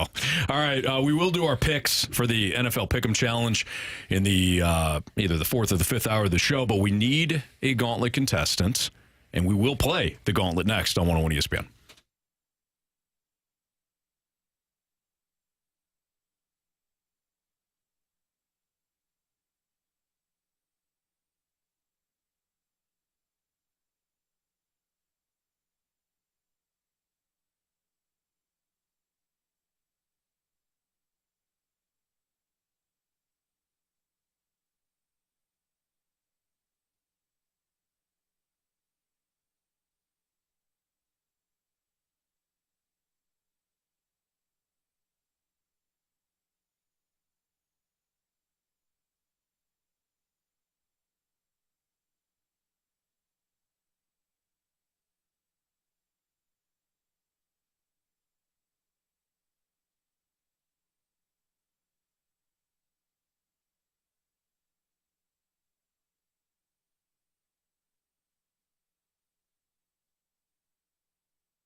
4 categories, 1 challenger. Can you survive the Gauntlet? Brought to you by Blue Note Roofing. Roofing, siding, and gutters. Call 314-920-5713 now for a free inspection. All right, time for the Gauntlet here in the Fast Lane on 101 ESPN, where it's 4 o'clock. Your time check is brought to you by Clarkson Jewelers, an officially licensed Rolex jeweler, with Andrew Marsh, Carey Davis, and Jamie Rivers. I'm Anthony Stalter. And we welcome back Kyle, who was the Gauntlet champion from 2023. So now he has an opportunity to defend his title in 2024. Kyle, welcome back to the show. Thanks, fellas. Good to be back. It's not Good to have you back. Not good to hear I your don't know voice. if I feel the same way, Kyle. Yeah. Well, you'll get over it. Oh, did he beat you guys down?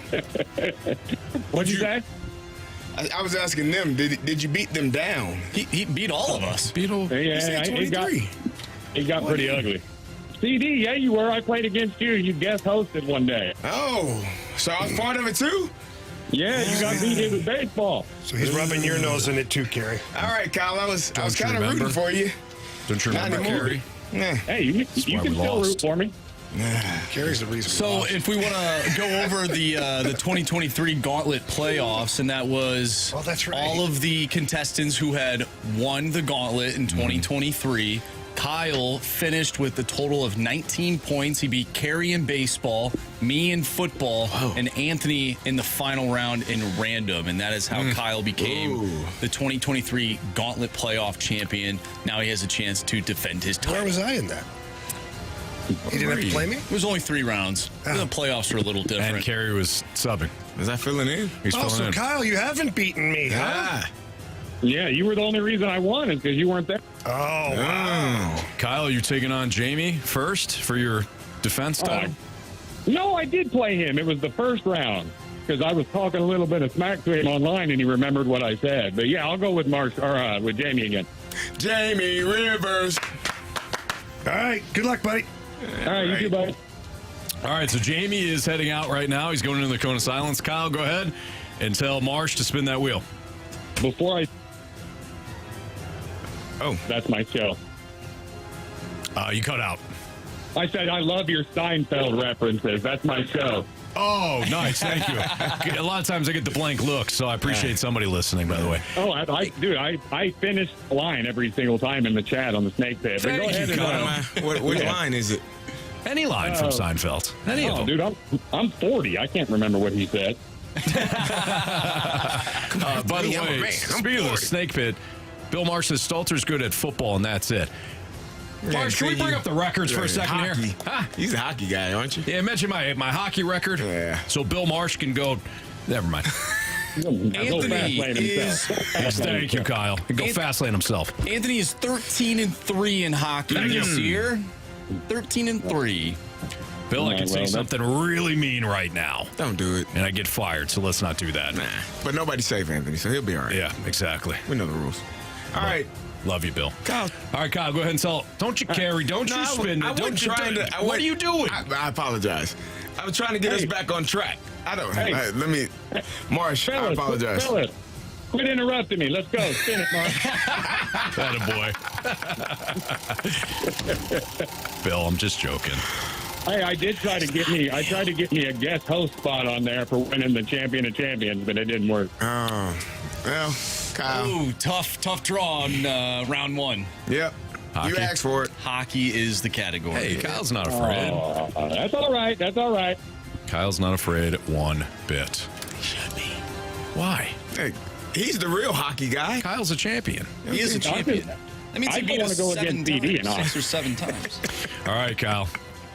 You know the I'm rules. ready. You're going to get 4 hockey questions. All of them are worth 2 points unless you ask for the options. If you ask for the options, they're worth 1 point. Are you ready?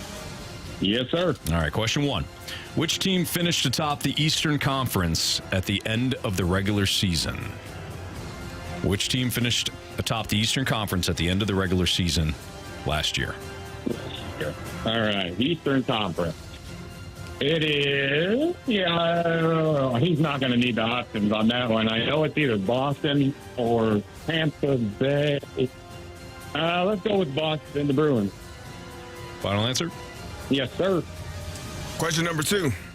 Before the Dallas Stars won the Central Division this past season, name the last team aside from the Colorado Avalanche to win the Central. Note, this excludes the 2021 season where the divisions were reformatted. Okay, so the last team to win the Central besides which two?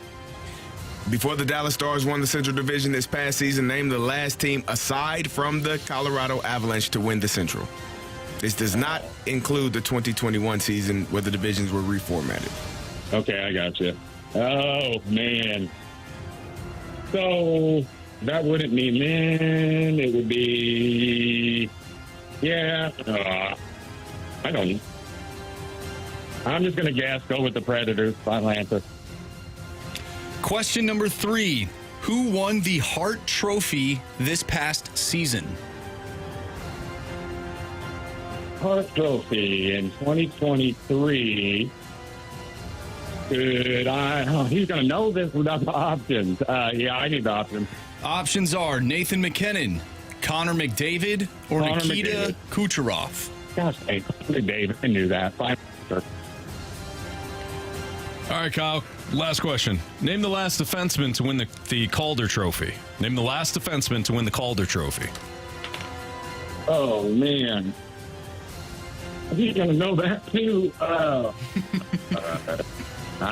Yeah, can I do options again? Sure. Moritz Seider, Cale Makar, or Aaron Ekblad? I think it's Cider. Final answer. All right. Let's bring back Jamie from the Cone of Silence. Kyle, how you feeling? I'm mad that I needed the options for the last two. I know that, but not good because I think Kyle's cut out again. Jamie, you're good. Come on in. Yeah. Marshy waved me in, and then Carey's giving me the palm, the stop. He's like, oh. Jamie, your category today is hockey. Oh, sorry about that, Kyle. don't want to talk about it. Yeah, but you don't. Question Jamie, 1. Pack a lunch. Yeah, right. No, pack a lunch. Let's go, baby. Let's go. Which team finished atop the Eastern Conference at the end of the regular season last year? The New York Rangers. Final answer. Before the Dallas Stars won the Central Division this past season, name the last team aside from the Colorado Avalanche to win the Central. Note, this excludes the 2021 season where the divisions were reformatted. Yeah.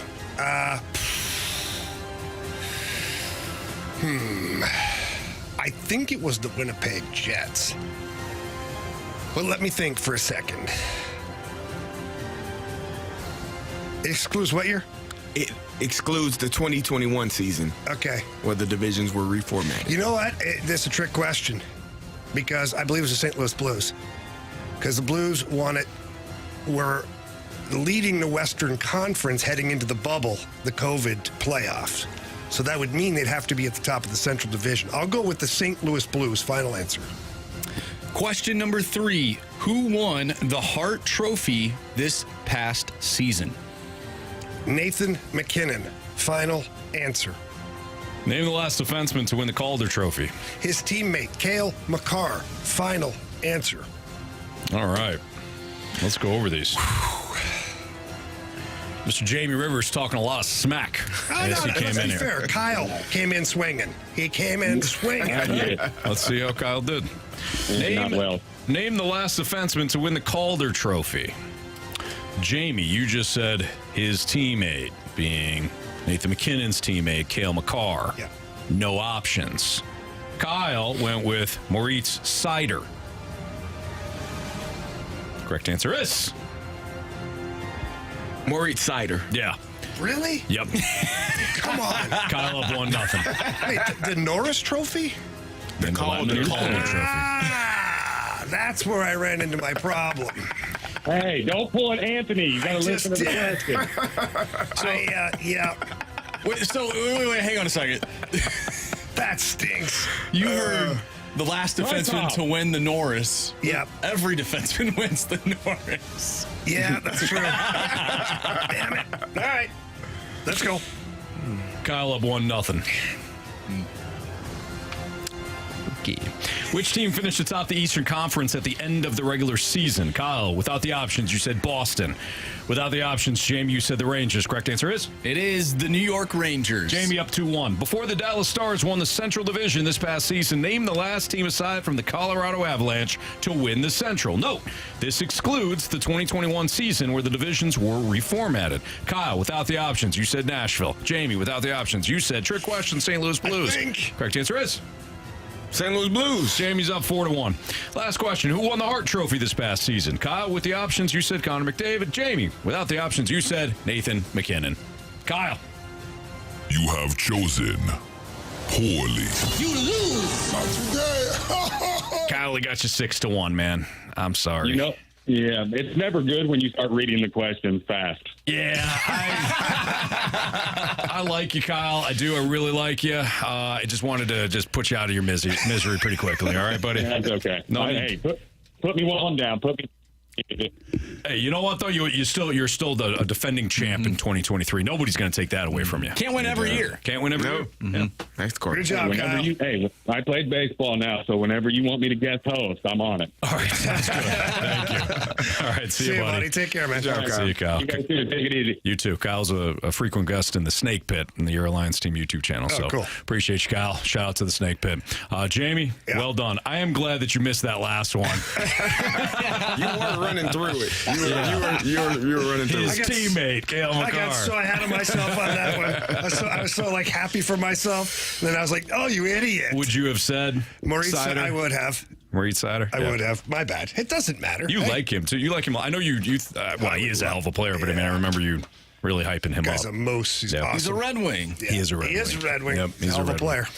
All right, Jamie, nice job, man. Yeah, well done. So we finally get a little bit of revenge on Kyle, but again, Kyle's still I was worried. a champion. I was worried because I remember he kind of cut through us like a knife through hot butter. Yeah, he did. He did. It happens. All right, if the Cardinals are going to shed, does it need to come from pitching, positional player, positional player side of things, or is it both? That's next on 101 ESPN.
to shed, does it come from the pitching side of things, positional player side of things, or does it have to be both? It's Fastlane on 101 ESPN. Guys, to me, it's got to come from the pitching side of things. That's where your contracts are that should be eaten. Like, we can have this conversation about what they will do, what they should do. I'll say what I would do. I'm eating those contracts from the pitching standpoint. Miles Michaelis has not been good in several years. Steven Matz hasn't been healthy since, the womb. So... Whoa. I mean, Carey, he's not. You're not wrong. They signed him. He was healthy in Toronto, right? He had a healthy year. Toronto. Okay. Well, 21, 2? We'll go with Carey. 21. So he hasn't been healthy since Toronto. Those are the two contracts I'm looking to move. I also, by the way, have the most upside available. Who are you looking to move? Michaelis. Okay. And Matz. I missed Michaelis. M&M, we call him. I'm looking to move on from M&M. I also have the most upside in the minors with the young pitchers. I don't have to move on from Goldie. I just don't bring him back. Yeah. And I already have internal options ready to go that aren't Goldie. I get that, especially from a defensive standpoint, but I'll make do to free up that spot. But if we're talking about shedding, I'm shedding Michaelis and Matz, hopefully by trade. But if nobody wants them, then okay, I'm gonna eat some of these contracts. But that's where I'm gonna make the most headway when it comes to both shedding and possibly even improving myself. Okay, so let's walk down this path. Michaelis and Matz. How you want to do it? Yeah. We got to hold hands. Hand in hand. Fingers interlocking. Yeah. And Finners. Brian Finneran. Carey's old teammate. So then what would your rotation look like? You'd still have Sonny Gray, correct? Yes. Okay. Yep. Sorry. You heard me. I was reading. Sorry. Yep. Okay. So you got Sonny Gray, Eric Fetty. Mm-hmm. Now what? Palante. Okay. Palante. Yep. McGreevy. And I'm missing somebody. I'm missing a veteran. Fetty. Did you say Fetty? No. He did. Yeah. You're not really missing anybody because Lance Lynn and Gibson. Oh, that's right. And I'm moving on from those two. So, yeah. So, Sonny Gray, Fetty, Palante, McGreevy, and then that fifth spot can be open, man. Matthew Liberatore will be in my bullpen. Absolutely. I agree. Would you consider bringing back Kyle Gibson? No. Okay. But thank you for asking. But hear me out. Why? Because I want to give that opportunity to a young guy. What if there's... So this is what happened a couple of years ago. Mm-hmm. The Cardinals were looking to give opportunities to Zach Thompson, Matthew Liberatore, and what happened? They spread themselves thin, and neither of those guys could go. They went through Palante as a starter, Liberatore, Thompson, you name it. They went through them. Yes, you're absolutely right. And it's not apples to apples, but I do think of this. If I'm the Cleveland Browns... we're talking baseball. I can't stop trying to fix the quarterback position, even though I've screwed it up constantly. I need to get it right eventually with one of these young guys. Okay. So I totally understand what you're saying, but I'm not. I know what Kyle Gibson is. I know what Lance Lynn is. I know what Miles Michael is. So I'm going for the upside this year. So let me run an idea past you. Sure. So Gibson and Lance Lynn, we've moved on. Yeah. Michaelis, hopefully we've traded. Mm-hmm. Even if we have to eat half the salary, we've moved on. Throw in a prospect, eat some salary, yes. Here's what I would be willing to think of, anyways, is keeping Steven Matz. Hear me out. Yeah. Put him in your rotation to compete. Now, you also have Quinn Matthews. You've got all these other young guys competing. And if the young guys can't pull their weight, at least you have Steven Matz as a number 5 starter. Sold. And then if the young guys do pull their weight, he goes to the pen. He goes to the bullpen. Yeah. He'll be on the injured list by end of April, but whatever.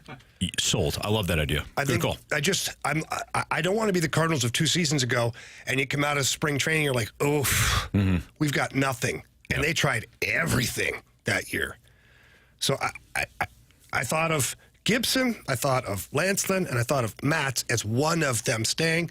But the easiest one for me, thinking about it, is Matz now, because you can move him to the bullpen because you've done it several times already. Sure. So that would be my idea.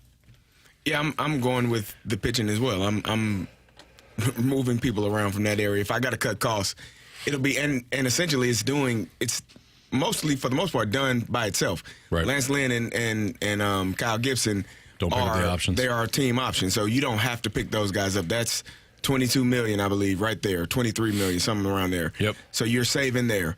I don't know how easy or I don't know how difficult it'll be to move on from Miles Michaelis with his contract. I don't know because we often say, oh, well, just trade him. Well, in order to trade somebody has to want that player. Right. Which, and regardless of because it's also a roster spot, regardless of how much money they're saving, like they have to want that player. Are there teams out there that want what Miles Michaelis put on film last year? So I don't know how easy it's going to be to move on from Miles Michaelis. For half his salary, though, he's making $18 million, I think, next year. I For understand. $9 million, the White Sox, somebody will pick him up. I understand that, but again, if it's a team that is, has maybe the White Sox probably because they Or just another crappy team. The Marlins probably, okay, we'll take him. But if maybe, but I think that's going to be the tough task. I agree with you as well. I think Steven Matz would be the one that I would say, all right, you have had, you've been in the bullpen and you've been a starter, so we can figure out what role suits you best based on what happens around you. And so you go from there. And I think that's the best way to go about it. And the thought of this, too, at the same time is, I know you said you shrugged your nose or your shoulders up at it, but the thought for me would be to have those guys is like, okay, they're earmarked. And then you have Matthew Liberatore, Graceffo, Matthews, and Hentz. They're all competing for Steven Matz's job. Right. And then now at least you have a lot of bodies, but just one spot, rather than a lot of spots with only a few bodies. True. I like that. You know, because you need, in my opinion, you need at least one lefty in your rotation. Mm-hmm. So, I'll throw Zach Thompson on that list too. So there you go. You got a bunch of young arms looking to steal Steven Matz's job. Sure. And shame on them if they can't. And then they compete. And then you compete. Yeah. Yeah. And if one of those guys doesn't emerge, and you're right back into where you were 2 years ago, then maybe it's time to start cutting bait on some of these young guys. Yeah. And then go on the route of signing 1-year deals with upside. I'm not talking about one year deal because Lance Lynn, he wanted to come back. I'm talking about finding guys like Luis Severino, like Jose Quintana was a couple of years ago with the Pirates. 1-year deals. Hell, even Carlos Rodon. He signed 1 year with the Giants. They gave him an option year for the second year. He pitched his ass off, went elsewhere. I'm talking about those type of guys. You got to be able to capitalize on upside at some point, for God's sakes. Like, stop going for the floor constantly. This isn't college. You know what I mean? So stumble in and I'll just sleep here. It'll be fine. Carey wasn't like that. That's why I said it. If it comes down to having to get rid of Sonny Gray or Nolan Arenado. Is it Arenado? Arenado. Not even Thanks for the mediocre times. We'll see you. So I saw something. Am I being too harsh in this segment? I feel like I've gotten a lot of those. Oh man, Anthony. I think it's just hard to hear. I wanted to. The truth is hard to hear. I wanted to run a question past you guys. All right. Because I saw this posted a number of days ago. I don't know. It eludes me when exactly, but someone said total postseason games won by these two guys. Oh, yeah. While wearing the Cardinals uniform. 0. And it was Goldschmidt and Arenado. And somebody said, yeah, we wasted the Goldschmidt-Arenado era. Yeah. And I was sitting there, and I go, so my question to you guys is, did the Cardinals waste their era, or did Arenado and Goldie waste our time? And money. I would say No, can it be both? I think I'm more in the second category. Because why could those guys not perform when they're needed the most? Thank you.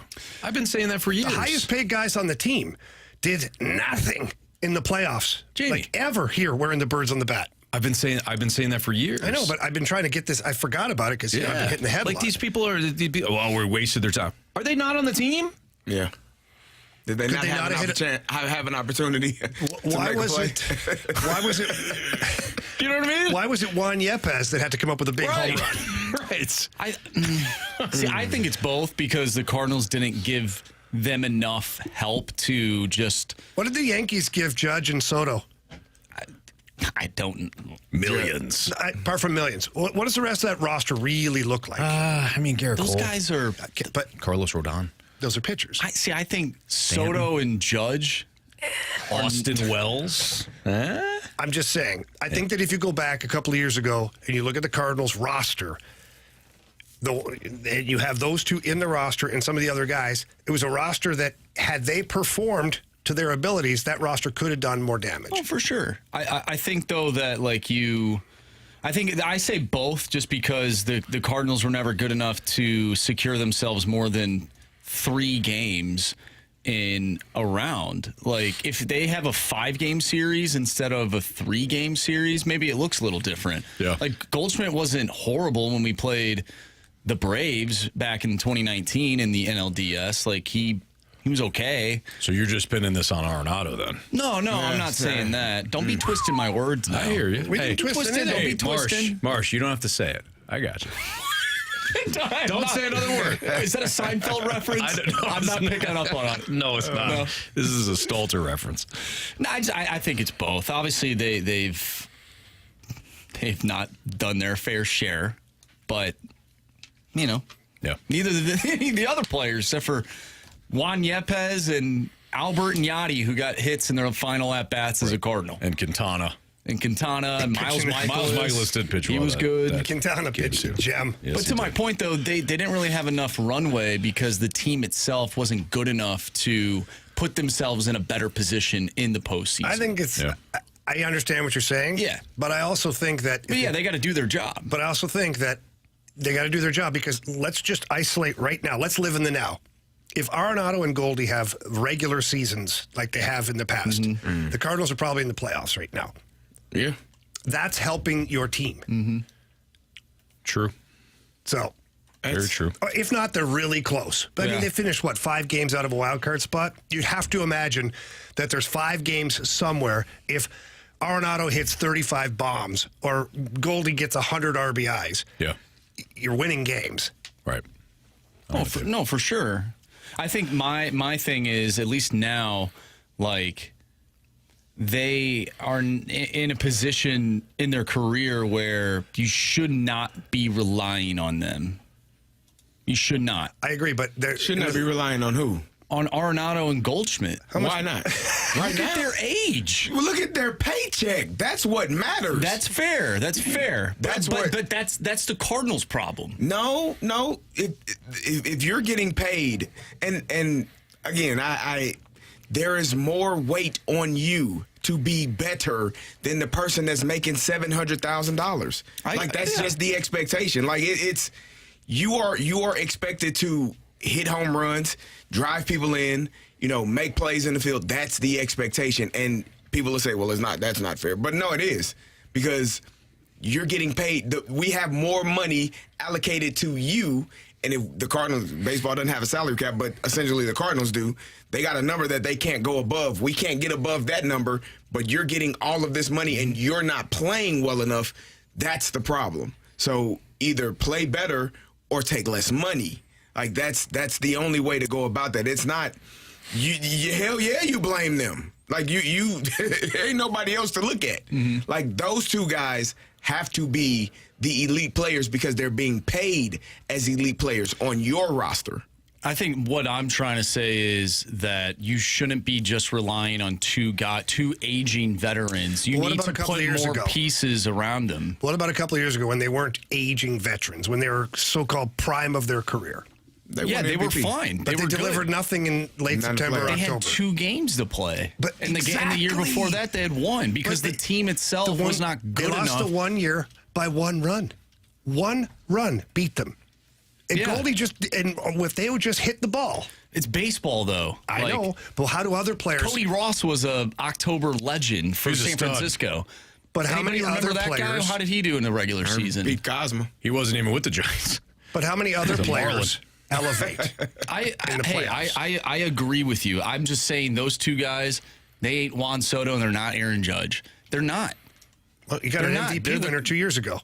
So he is. He was at that point. And And what they did they didn't win. do? He's not this year. And they And what didn't did win they in the do? playoffs, is They didn't what win he's one saying. playoff game.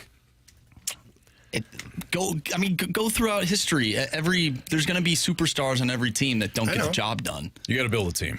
Exactly. So in that playoff series against the Phillies, Nolan Arenado went 1 for 8. And it's Goldie not good. went that good enough for you 0 guys? for 7. Because it's not for Marsh and I. That's 1 for 1 for 15. Yeah, that's right. Between your two, that's the point. And you can say maybe you got the wrong stars. Maybe. Could be. Right? Maybe you got the wrong stars. I just look back at every sport, not just baseball, every sport. When you have MVP caliber players, they have to have an impact in a positive way on winning games in the playoffs. I completely agree with you. I think what I'm trying to say is that you should not just rely on 2 of those dudes. Like, you have to, if you want to win a World Series, you have to rely on more than just 2 guys. Even if they 100%. Even if they are superstars and whatnot, because the game of baseball is so random that any team can win on any given day. One guy might strike out 4 times. And then maybe that third game, if you get to a third game, he ends up going 3 for 4. That's just, it's baseball. It's not football. It's not hockey. It's different. I'm not going to pin losses and things like that. I understand it's a team game.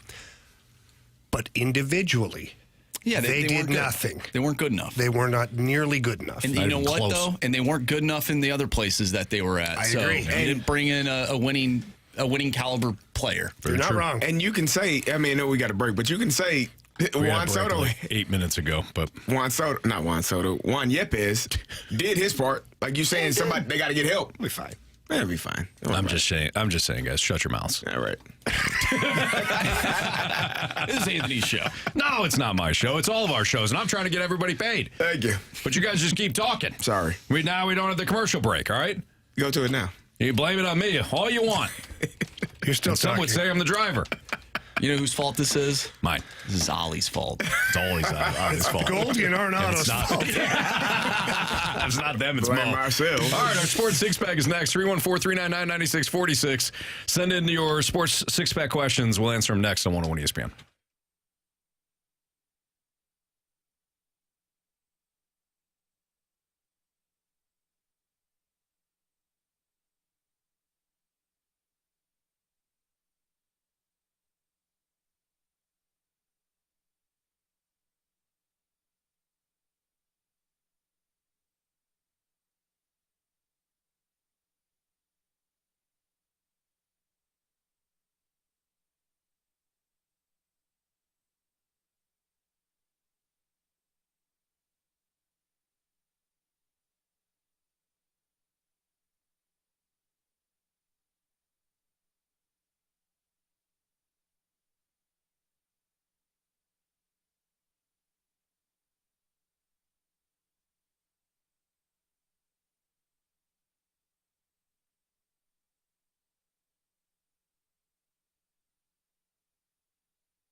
101 ESPN Sports Center.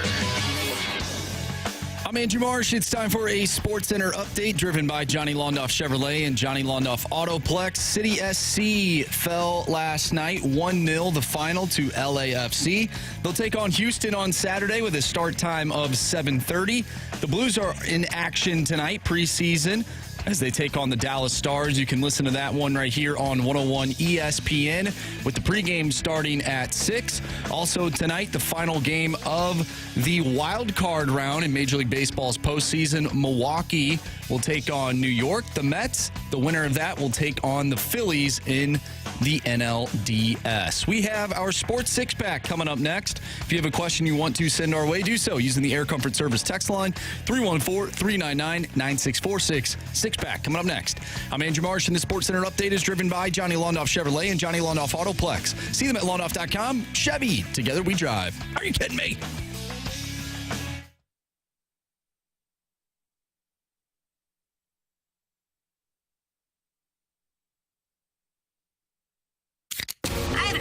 It's time for the Fast Lane to answer your sports questions. I want to ask you a bunch of questions, and I want to have them answered immediately. Asking me all these weird questions. Answer the question. Answer the question. Answer me! The Sports Six-Pack is brought to you by Paramount Men's Medical Center. Suffering from ED or PE? Your first treatment is free at ParamountMen'sMedical.com. It's the Fast Lane on 101 ESPN. Carey Davis, Jamie Rivers. I'm Anthony Stalter. Andrew Marsh with the first question. Question number 1. From the 314, realistically, who do you think the main goal scorer will be for the Blues, considering the low goal count in the preseason? Like the top point getter or goal scorer? Goal scorer. I think Jordan Kyrou will lead the team in goals this year. I think that his speed just creates it's automatic offense to be able to skate like that. And, you look at last year, he had 31 goals on we call it a down year for Jordan Kyrou, right? He still had 31 goals, led the team in goals. That was pretty good. So, the year before, I think he had 37 goals. I'll double check that really quick. I'm pretty sure here. Jordan Kyrou, 37 goals the year before. So he's your top goal scorer, in my opinion. I think he's somewhere between 35 and 40 this year for sure. Question number 2. From the 816, if the Dodgers do not win the World Series, is Dave Roberts in the hot seat? 9 seasons with the best lineup and only 1 championship in a shortened season. I don't see the reason why. Who out there are you bringing in? Skip? Is that the idea? He did work with them. But is that the idea? Skip Schumacher then? It would be, yes. Okay. Yeah. So I could see that, but right. Otherwise, why would you even bother? Right. It's a veteran lineup, right? You're not at this point. Dave Roberts is. He's high-fiving guys. It's plug and play. He's high-fiving guys. Right. Let's just be honest. Right. He's staying out of the way. The management is giving him his roster. He even said that. Yes. And so he's down there making sure guys are okay and high-fiving them. And yep. How you feel? How's the wife and kids? Yeah. Good. Everybody good? Yep. And there's something to be said for a coach that can manage a group of people like that. Like, you've got so many star players in one roster. It's not always a blessing. Yeah, I agree. And there are certain personality types that can manage those types of players, like Scotty Bowman in Detroit. I can't all those Hall of Famers. Mm-hmm. There's only one puck on the ice. Yeah. And every guy was better than the guy beside him. Just ask him. Right. So you've got to create, an environment where everybody comes to work every day. They're super pumped up to win. Not score goals or get home runs only, but to win as a group. And I think that when you find somebody who can manage all those egos and all that talent, there's something to that you may not want to mess with. Like, you bring in Skip. Skip's a great baseball guy, no doubt. Yep. But now what if Skip doesn't manage the egos and the talent the same way? Right. It could be counterproductive. And I understand there's legitimacy in that question. I get it.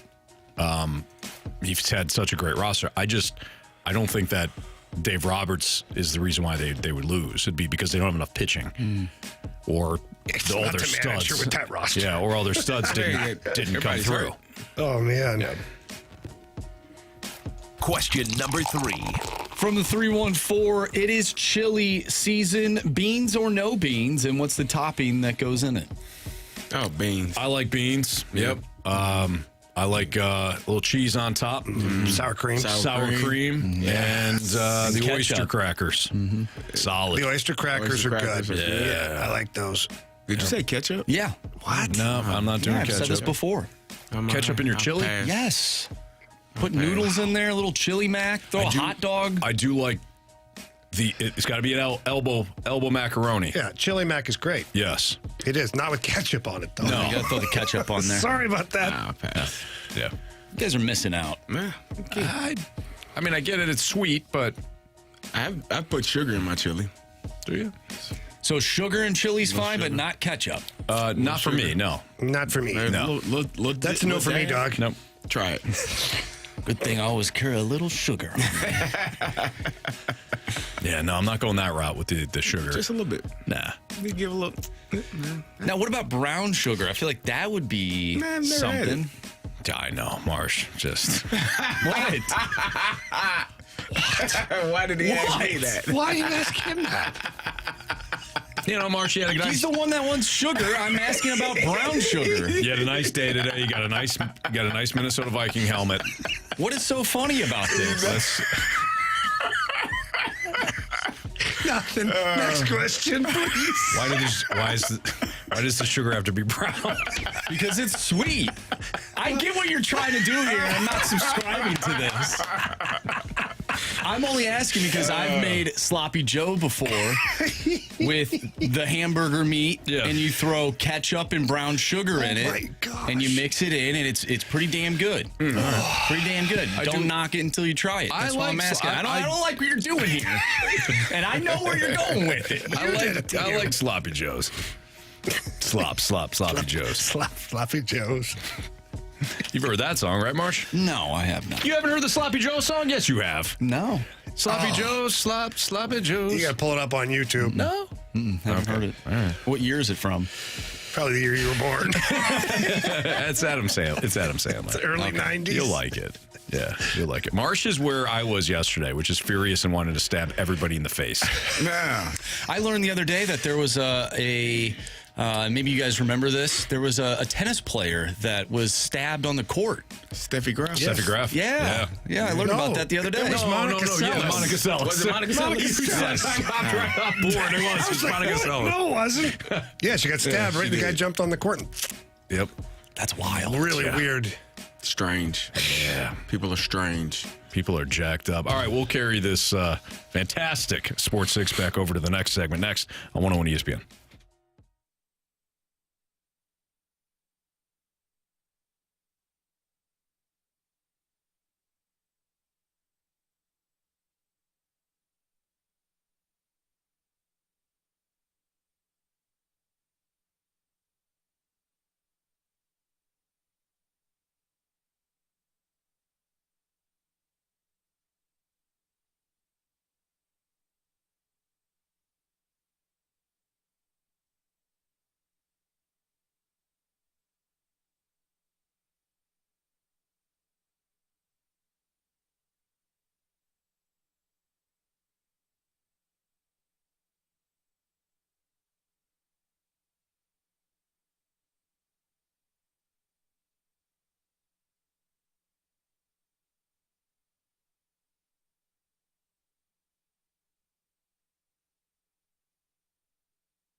time for the Fast Lane to answer your sports questions. I want to ask you a bunch of questions, and I want to have them answered immediately. Asking me all these weird questions. Answer the question. Answer the question. Answer me! The Sports Six Pack is brought to you by Paramount Men's Medical Center. Suffering from ED or PE? Your first treatment is free at ParamountMen'sMedical.com. All right, let's continue our Sports Six Pack here in the Fast Lane on 101 ESPN. Carey Davis, Jamie Rivers, I'm Anthony Stalter. Marsh, go. Question number 4. From the 618, how can the Blues expect different results with basically the same top 6 they've had the past 2 years? How is it basically the same top 6? If 8 new players to this roster, period, and you're going to have Bolduc, Holloway, possibly in your top 6. Who else am I missing here? Shen, probably not going to be in your top 6. Yeah. Saad probably not going to be in your top 6. Booch is a centerman now.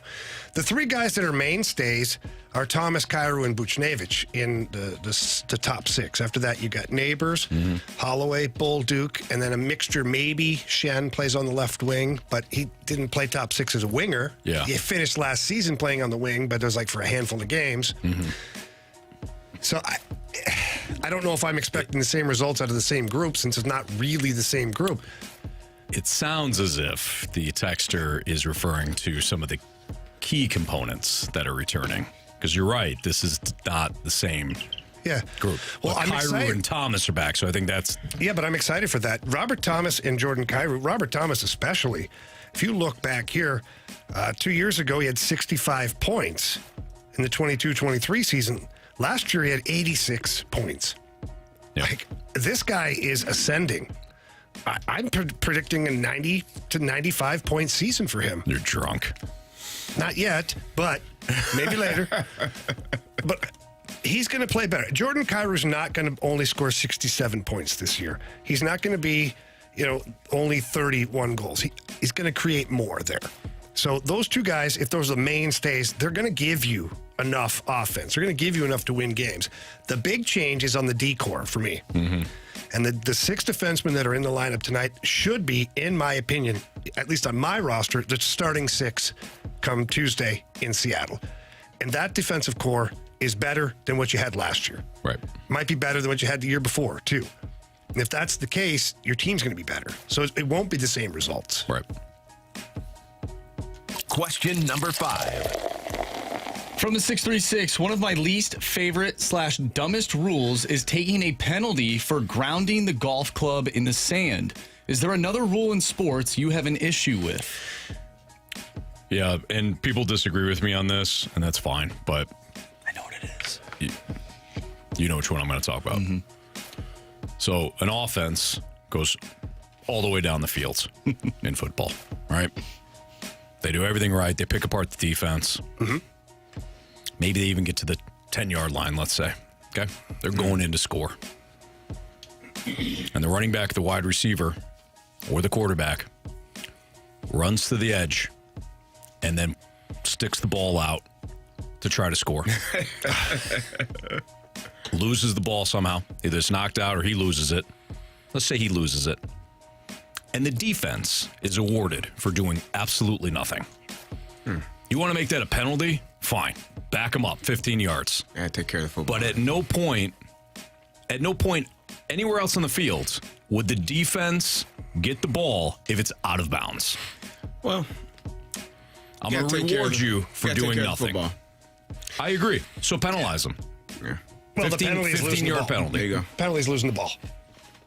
That's dumb. That's dumb. Well, that's fine. It's your opinion. Got to hold on to that ball. My offense going to buzz saw your defense. Maybe your offense should have bigger hands. We've got the biggest hands in the world. Then you don't have to worry about dropping the ball, Anthony. I do. I hate that rule. I absolutely despise it. It's to me, it's the dumbest thing. The defense is rewarded on that. Just my opinion. Gentlemen? I don't have a problem with it. Okay. Doesn't bother me. Now I got a problem with you. I'm kidding. Mine's not really a rule. It's just a rule change I'd like to see. And the KHL has implemented it this season over there. But the overtime in the NHL has turned into this rope-a-dope, like bore you to sleep. Like when it first came in, it was supposed to make the game exciting. And you remember the first year, Marshy? It was like end to end to end to end, like 3-on-3. It's wide open. It's like pond hockey. Let's go, baby. Yeah, like the World Cup game with Sweden and North America. Yeah, with McKinnon scoring on Hank. Beautiful goal, too. But King Hank? Some coach came in and was like, oh, let's possess the puck and tire them out for a minute and 45 seconds, and then we take our chance. And then the other team breaks it up, and then they possess the puck. You're 4 minutes of overtime, and you haven't even had a shot on net yet, and you're half asleep. Yeah. So my rule change / modification would be like basketball, the over and back rule with center ice.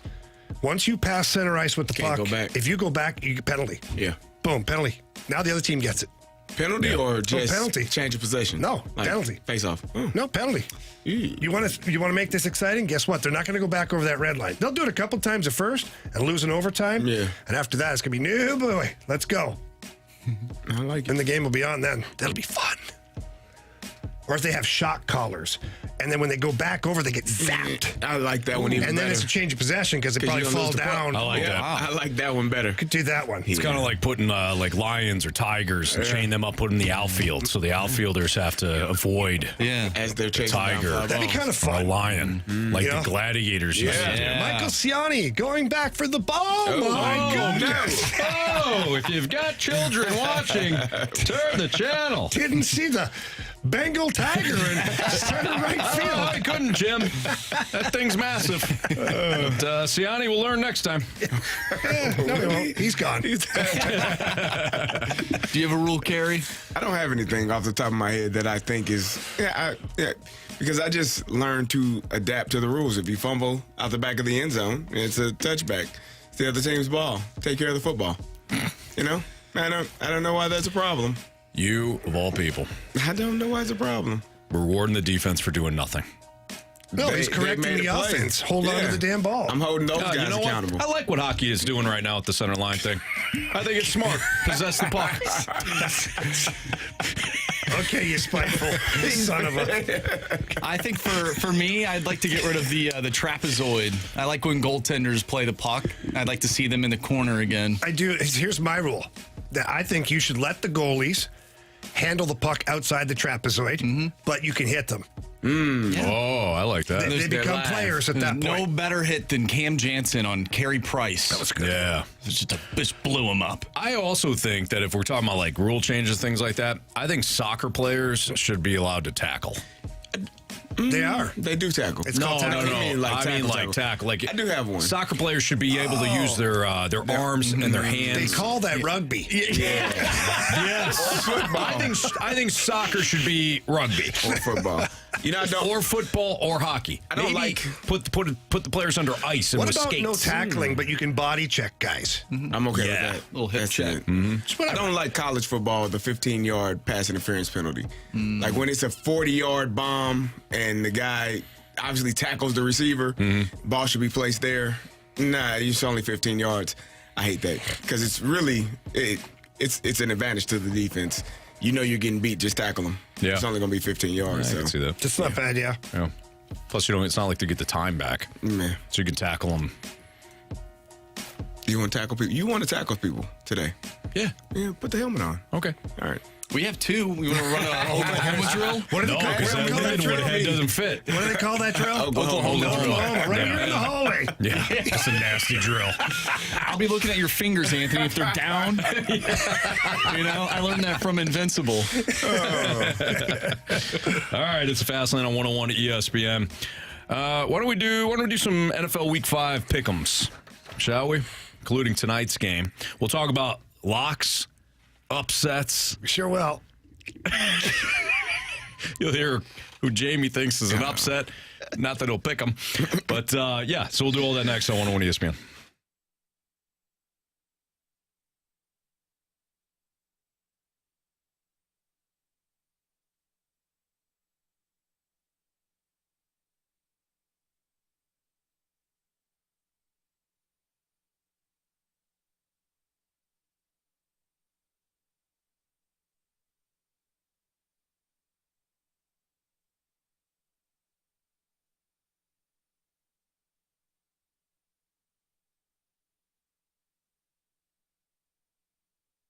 Anthony, purchasing a home can be stressful, to say the least. And it's not so much finding the right home, it's going through the financial process, especially with interest rates fluctuating and certain rules and stipulations. And sometimes it's so difficult to get pre-approved and all these things. Wasn't for me. Our guy Stewie, literally the afternoon after we talked here, I was pre-approved, got all the paperwork to him, everything. The process with Stewie and his group over there at Stewart's American Mortgage Corporation was fantastic. Every email was self-explained, sign here, click here. I got through it without a headache, which is incredible for me. And we got loan commitment the other day, well ahead of closing day, which is, obviously that's a massive obstacle for a lot of people. You get stressed out about it. Not once during the process did I feel stressed out. And every time I had a question, I called Stewie, and he walked me through it or helped me take care of it or had somebody at his company take care of it. It's unbelievable what Stewie can do. And Stewie loves us, and he loves you, Jamie. But that's not unlike the customer service that you're going to get at when you call Stewie. So if you're listening right now and you're like, "Oh, it's probably the Jamie Rivers special," no, that's the Stewie special. He takes care of everybody. I saw a colleague here the other day, and he's like, "I got to give your guy Stewie a call." I called him a couple of months ago, but the rates weren't great, and he told me that flat out. I got to give him a call again. I go, "Good, he'll help you, man. He'll tell you exactly where the rates are, where they're going, what he thinks you should do. Maybe it's a situation where you actually should take advantage of whatever program he has." Stewie's the man. So give him a call, 314-324-4440. 314-324-4440. You can call him, text him, day, night, doesn't matter, because that's his personal cell phone number. Jamie, the one that Jamie used to call Stewie? Same one. Exact one. Jamie, if they didn't catch that phone number, what can they do? Google the Bigelow. NMLS number 226715.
Get ready to pick 'em. It's the Fast Lane Football Pick'em Challenge on 101 ESPN. Refreshed by Bud Light. Well, you sure know how to pick 'em.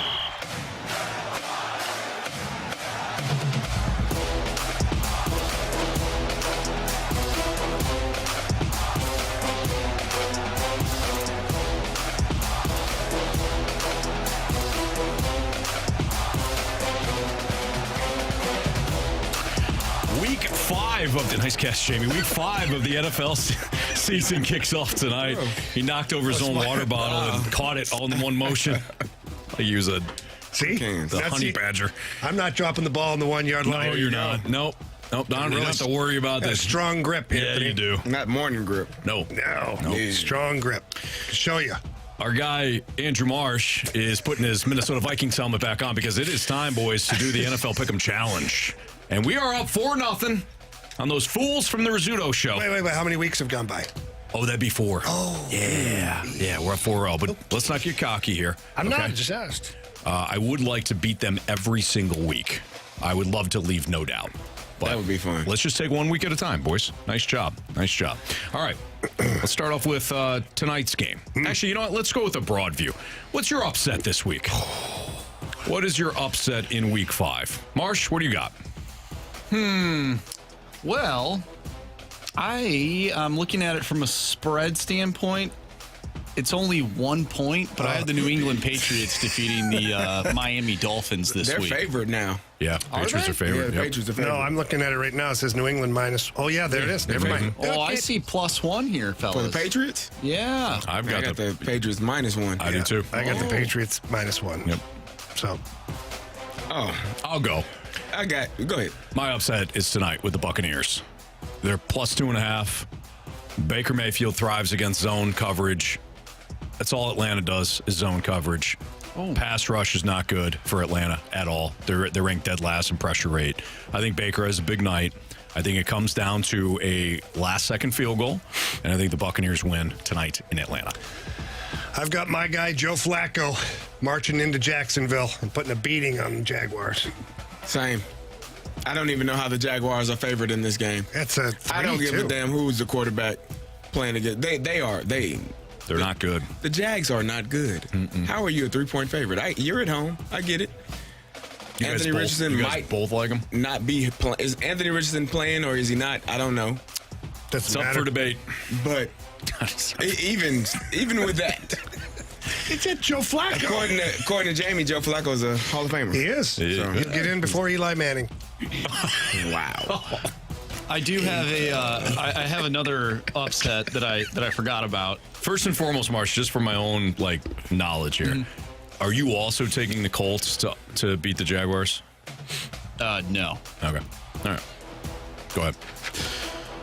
I have the Carolina Panthers defeating the Chicago Bears this week. Andy Dalton? Yeah. Boy, is that a battle, that game. That's going to be Can't wait to watch that. Oh, wait, it's not being covered? Yeah. I think the Bears should win that. They figured some things out last week with Caleb Williams, just a little bit. Yeah, they kind of got at least a DeAndre little bit of a Swift going blueprint. little bit. Yeah, for Caleb Williams. All right.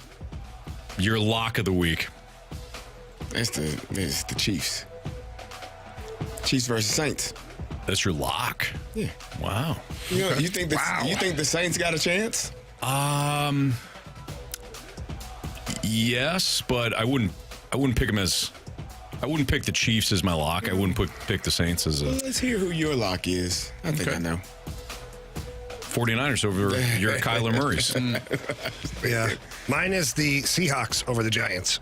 Oh, that's a good one. That is a good one. I had another one I was looking at, too, was the Commanders over the Browns. But I like the Seahawks one better. I like your Seattle pick. Yeah. That's a good one. Mm-hmm. Marsh? Yeah, I had Seattle as well over the Giants. I think I'll even go and say that after what I saw in the second half last week from Green Bay, I think they're going to take care of the Rams this week. Okay. Well, let's go rapid fire. All right, I said the Bucs are my upset pick of the week. They go into Atlanta tonight and they beat them. Jamie? Bucs, yes. Falcons. Falcons. Tampa Bay. There you go. All right. This one's tricky. London game. Jets, Vikings. Absolutely no reason to pick the Jets whatsoever.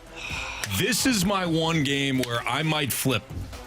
Because everybody likes Minnesota. Why wouldn't you? Marsh is Aaron Rodgers. I got the helmet. I got a bad feeling about this one. I do too. I got a bad feeling about this one. You all just earlier in the show told me how great Sam Darnold is. He is. Oh, he's got the coaches. They've done things spectacular. And now they are favored 4-0. And you are going to go against him? It's a trap You game. just told me. Marsh, are you taking the Vikings? Well, yeah, I am, which I taking did the in Jets. week Look at one. the man, he has to. I'm taking the Jets. Well, no, hold on a second. I took him in week one. It's not like I've faded him every That was single the week. Giants. This is the Jets. Oh. The New York teams. I got the Vikings. But yeah, I agree. I got a bad agree. feeling. I have a bad feeling. Deep down in everything's my... going great for me right now. I got this damn helmet now. You know, I look like I'm about to You gotta suit put up. that on, yeah. We'll see. Maybe tomorrow I'll get a plane ticket to go to London and I'll suit up on the sidelines. Oh, man. I don't like this at all. Oh, boy. I'm taking over for Nick I got Mullins. the Vikings now. I might flip to the Jets. I'm going Vikings. He'd be Jamie? a fool not to. I Well, know. I got the Vikings. All right. I got the Patriots over the Dolphins. Jamie? Yes, same. I got the Dolphins. Yeah, you like what you saw? I like. There was not. Tyreek is going to lose his There was mind not soon. one thing that I liked about what the Dolphins did They last couldn't week. do anything. I didn't like one thing I saw. But I'm still under the impression that if you get the ball to Tyreek Hill in space, some way, somehow, Devon Achane in space, some way, somehow, Jalen Waddle in space, some way, somehow, we're going to catch a 5-yard pitch and turn it into a 75-yard touchdown. Sure. That's and the Patriots don't have that many playmakers on their side, so that's what I'm going with. I got the Pats. All right. Bears and Panthers. You know, Marsh is going to take the Panthers to beat the Bears. I'm going to take Chicago in that one. I got the Bears. I got Jacksonville over the Colts. I know you guys both like the Colts. I was going to really like Jacksonville if Marsh also took the Colts on that. It's one of those, like, you go one side here once it seems too good to be true. Like Indianapolis, I know they beat the Steelers last week, but they haven't been impressive either. Buffalo and Houston, I got the Bills. I think it's a bounce back spot for them. Houston, let's look at Houston for a second. I want Houston to be better than what they are. Struggle against the Colts. C.J. Stroud had a big game, but that was 29-27. Not impressive against Chicago. Waxed by Marsh's Vikings and nearly lost to the Jaguars last week. I think the Bills are a better team. I got the Bills. I got the Bills. I got the Texans. Of course you do. I have the Bills as well. All right. I got the Ravens over the Bengals. I'll say aye. Aye. I got the Commanders over the Browns. I'll say aye. Aye.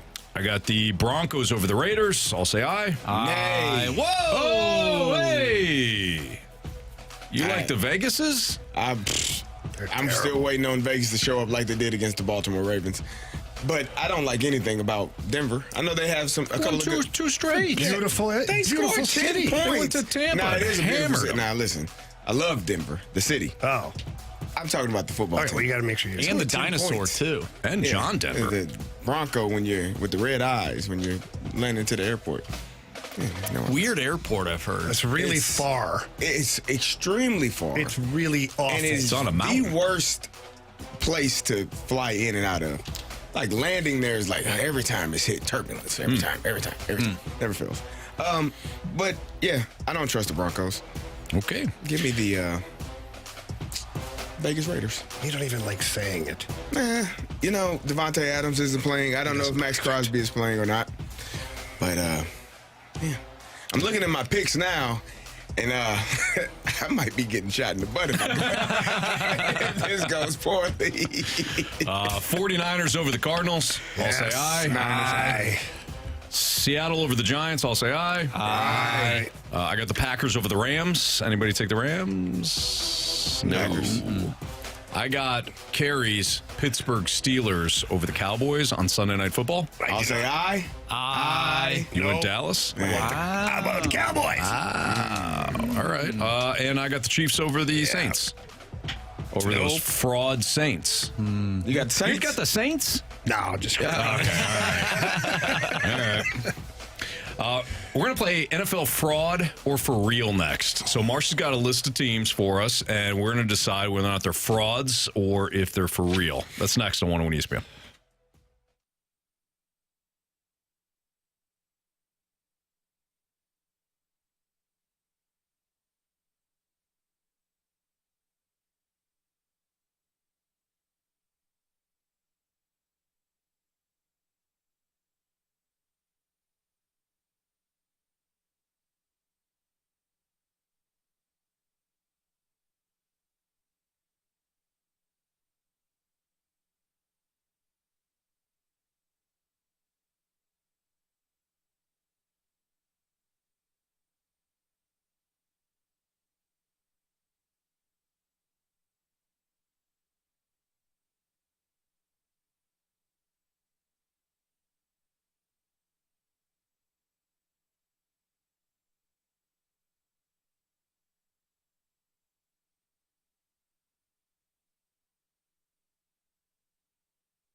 Time to play NFL fraud or for real. Marsh's going to throw out some teams. We're going to debate whether or not they're an absolute fraud or if they're for real. Marsh, go. All right, let's start off with the team that we just mentioned in the last segment.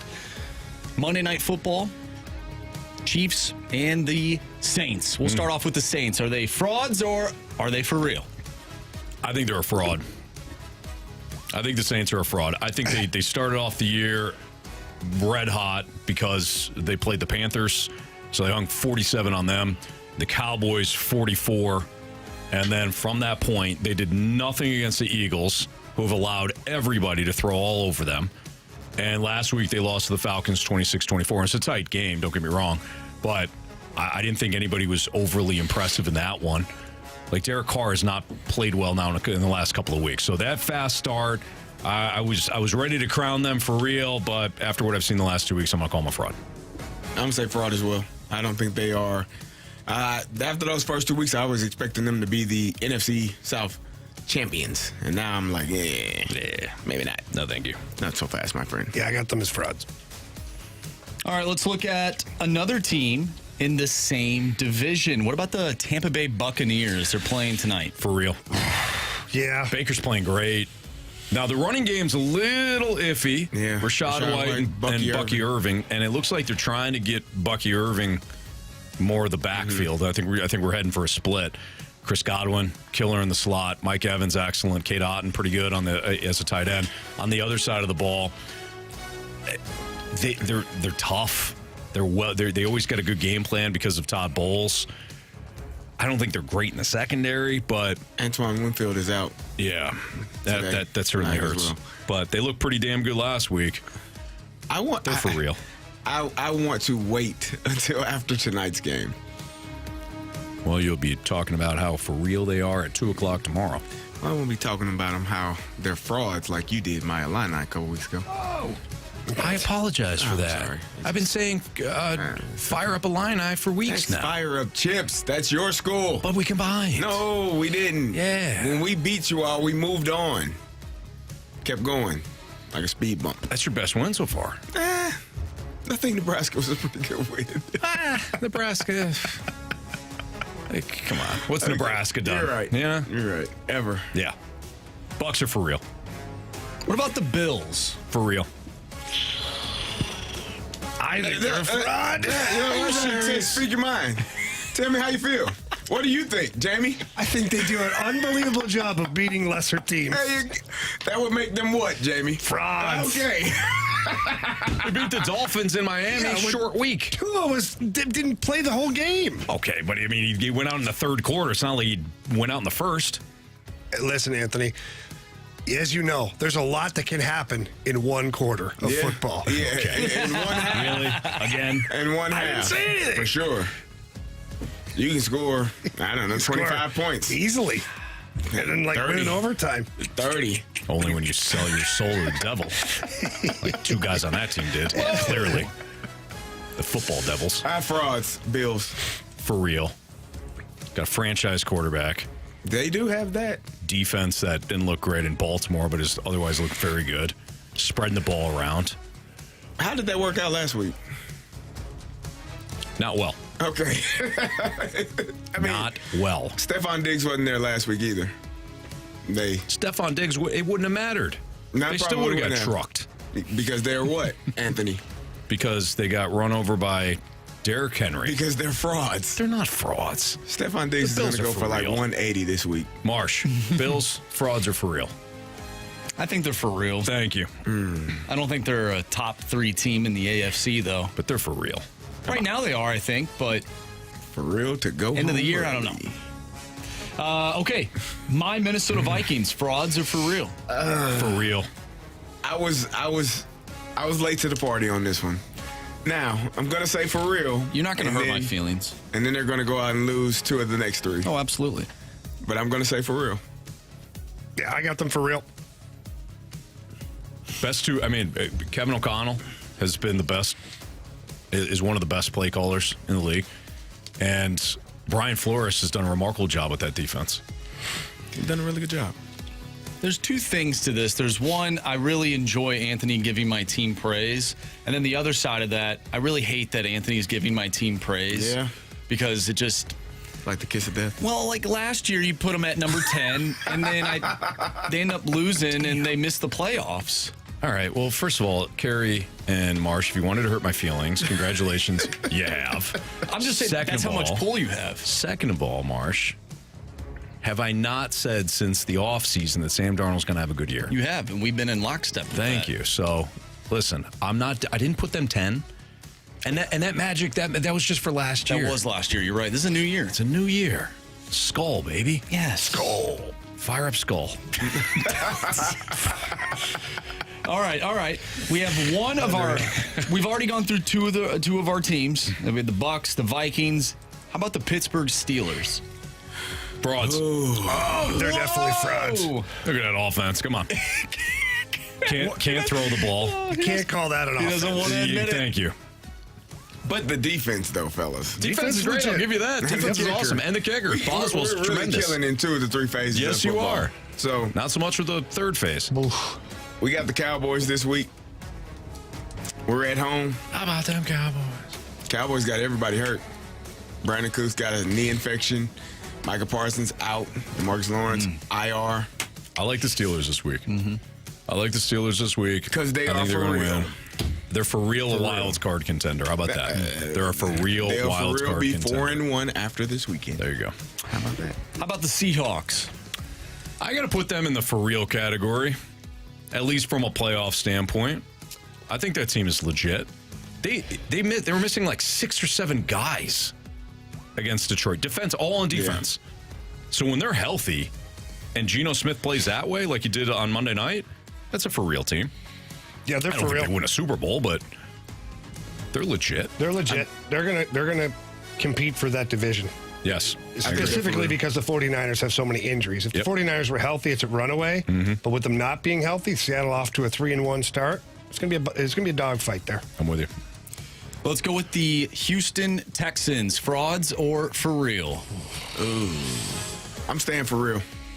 I'm not bagging away from what I thought this offseason. Going into the season, I got to say for real. I think they're good. Yeah, I'll go for real too. I'm there with you. Yeah, they haven't been impressive, but yes, they're for real. Yeah. Los Angeles Chargers. Frauds or for real? I know they're 2-2 right now, but now you have Jim Harbaugh in the picture. Whatever is between fraud and for real, that is where I have the Chargers. Like, I don't think they're a for real playoff contender, but they're not a fraud. I think they're just a solid overall team. And a year from now, they're going to be even better. Horrible uniforms, though. The yellow. The yellow with the blue, like the old school. I don't like those at all. Wait, what? The Chargers? I'd rather have them go back to like the baby blues with the white pants. I do not like the blue. They got a white helmet, blue. I thought you loved their jerseys. The baby blues, but with the white pants. Oh, yeah.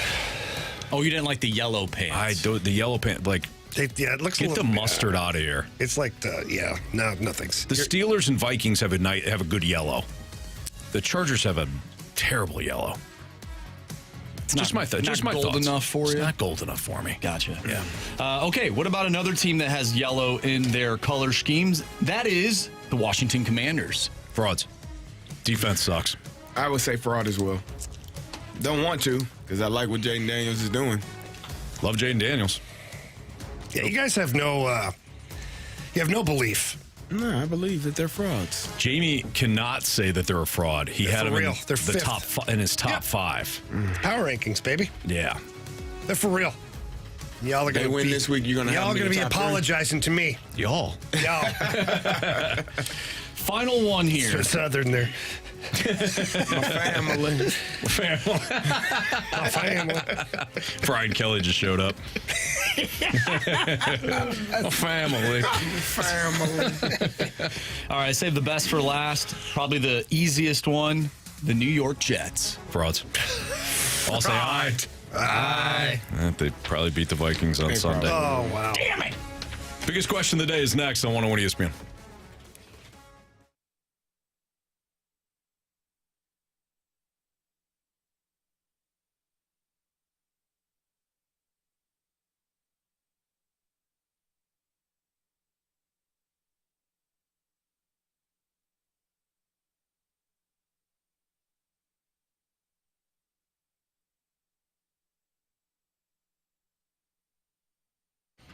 Hey, good news. Auto Centers Nissan, they've extended their fall into savings event throughout October. So what that means for you is you can take advantage of some of the lowest prices and the best financing options that they've had all year long. Low finance rates at Auto Centers Nissan, Herculaneum, 0% APR on Pathfinders and Rogues and Altimas, plus 0.9% APR for 60 months on Frontier. They have low lease payment options like $329 per month on a 2024 Rogue. So think about that. That's a great car payment, very affordable. Plus, you get a reliable vehicle in the Rogue. In addition, Auto Centers Nissans, they got financing specials on select inventory, like no payments for 3 months or no money down. You can give your wallet a break. All you have to do is head down to Herculaneum. They've got over 700 vehicles, new and used, all in one location. It's the largest and best selection of used vehicles that you're going to find in St. Louis. You're bound to find the perfect vehicle that's going to match your lifestyle and your budget. Plus, new Nissans and select used vehicles come with complimentary lifetime warranty. New Nissans come with the 30-day return promise, as well as the complimentary Nissan maintenance plan as well. You got to check them out in Herculaneum or online at autocentersnissan.com. It's Auto Centers Nissan, Herculaneum.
ESPN Sports Center. I'm Andrew Marsh. It's time for a Sports Center update brought to you by Saliga Heating and Cooling. City SC lost to LAFC last night. 1-0 the final. City will take on Houston on Saturday, 7:30 start time. The Blues take on the Stars tonight. Preseason action for you. Pregame will start at 6 o'clock, so tune in for that. Also tonight, the Milwaukee Brewers will go up against the New York Mets. The winner will move on to the division series and take on the Philadelphia Phillies. Other teams to move on are the Detroit Tigers, the Kansas City Royals, and the San Diego Padres. We have our biggest question of the day coming up next. I'm Andrew Marsh, and this Sports Center update is brought to you by Saliga Heating and Cooling, an independent American Standard heating and air conditioning dealer.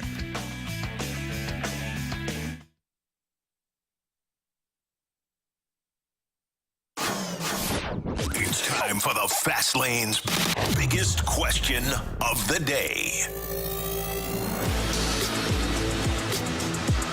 Time for the biggest question of the day here in the Fast Lane on 101 ESPN. Go ahead, Marsh.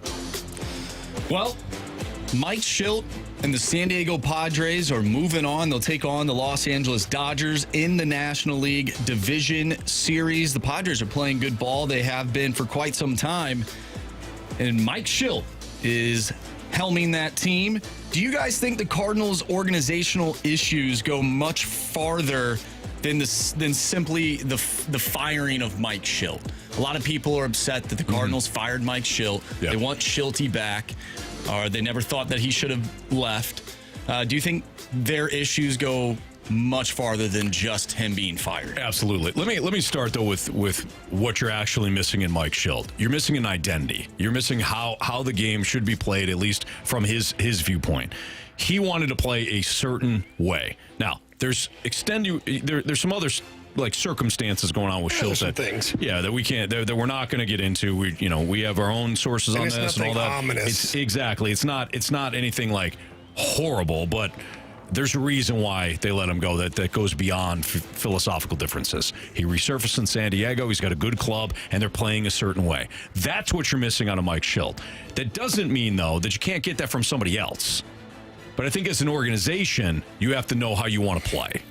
And the Cardinals don't. I think the Cardinals are just filling the roster like Marsh would do on a Friday night when he's playing MLB The Show. I'll just fill out the roster. Don't you and I think that Marsh, hold on a second. I think Marsh should actually do a better job of building an actual roster, a team that has a specific identity. Hey, don't be hating on the St. Louis Snake Pit. That's my Diamond Dynasty team name. I won't.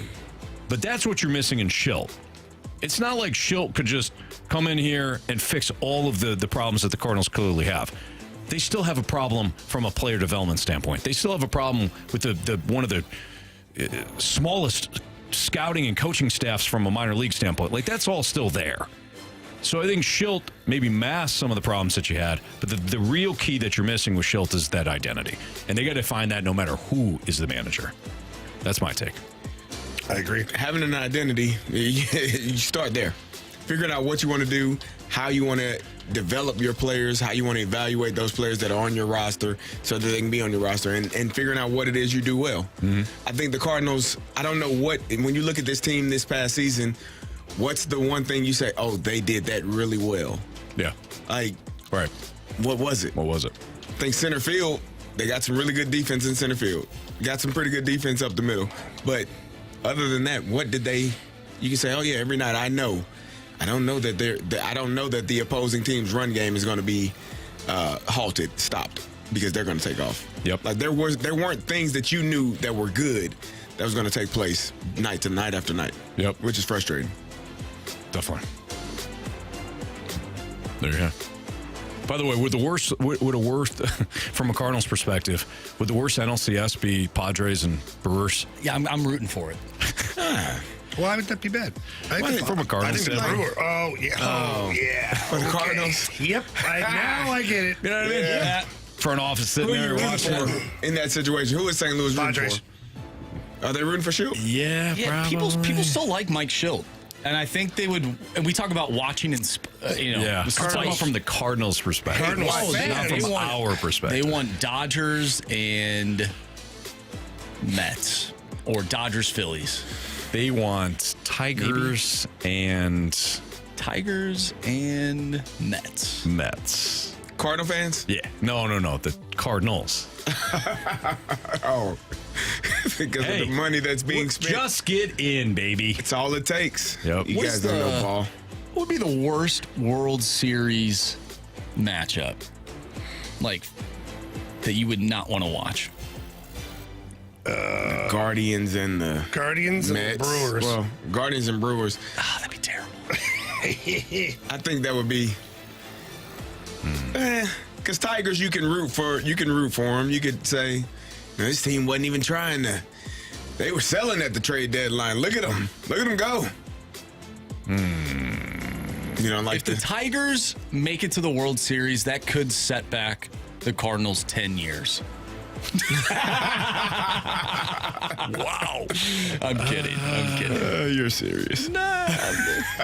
I'm just trying to think what I wouldn't want to see. Like, I'd love to see the Phillies. I don't want to see the Dodgers. Why don't you want to see? See, I'm opposite. You want to see Dodgers, Yankees? Yes.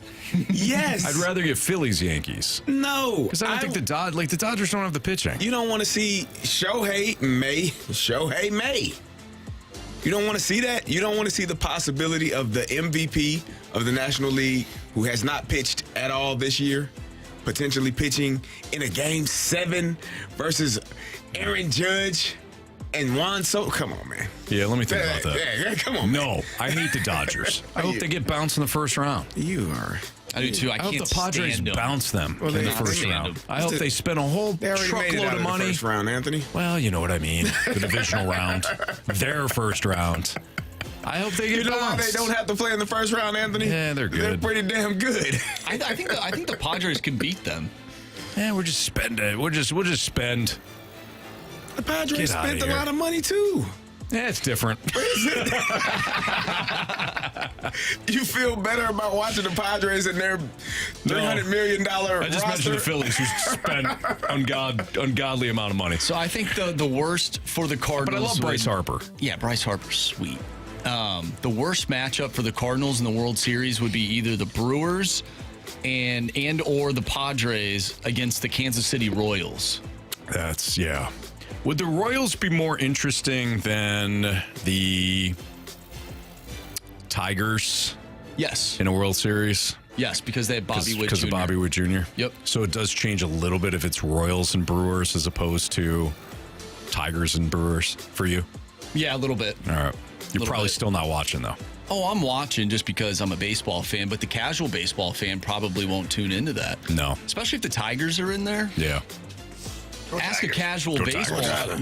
name like 5 players on their team. The Royals? No, the Tigers. Tigers. Other than Spencer Scooble. Torkelson. There you okay. I said casual baseball Tarek fan. Scooble. That one we got. Of course, Zach McKinstry. That's Kool-Aid's brother. Kool-Aid's brother. It's not Kool-Aid's brother. No, it is. It's his cousin. Zach McKinstry went to mother's side. Central Michigan University. What position does he play, Anthony? All over the, I think he's a all DB. over the diamond. It's a damn shortstop. He's a shortstop.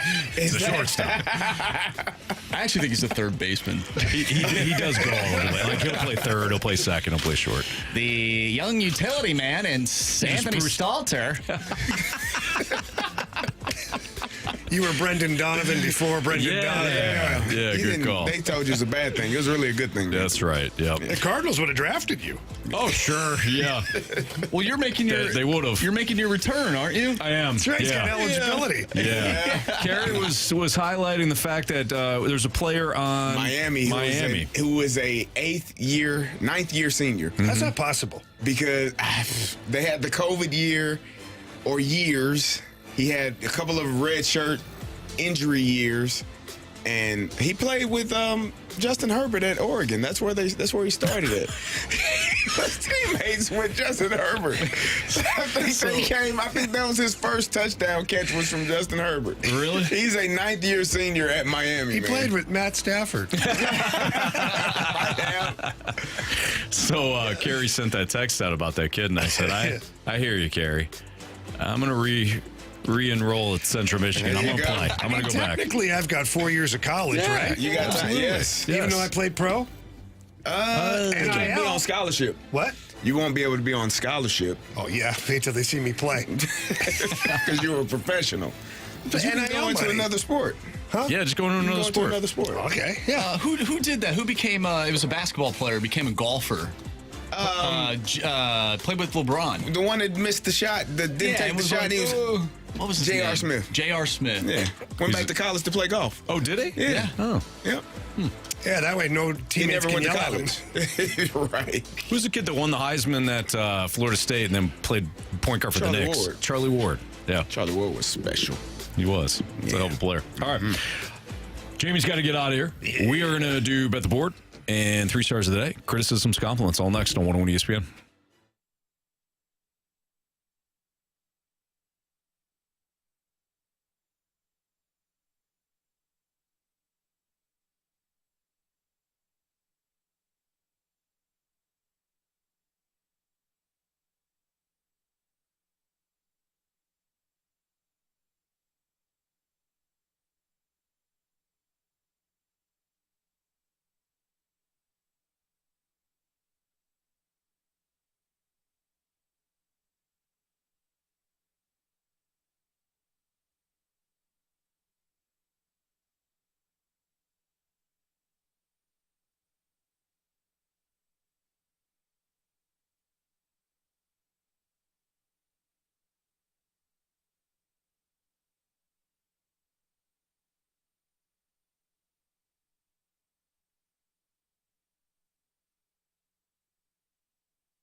If you missed anything from today's show, you can always download the podcast, available at 101ESPN.com or on your 101 ESPN mobile app. It's all brought to you by Top Star and Auto Center.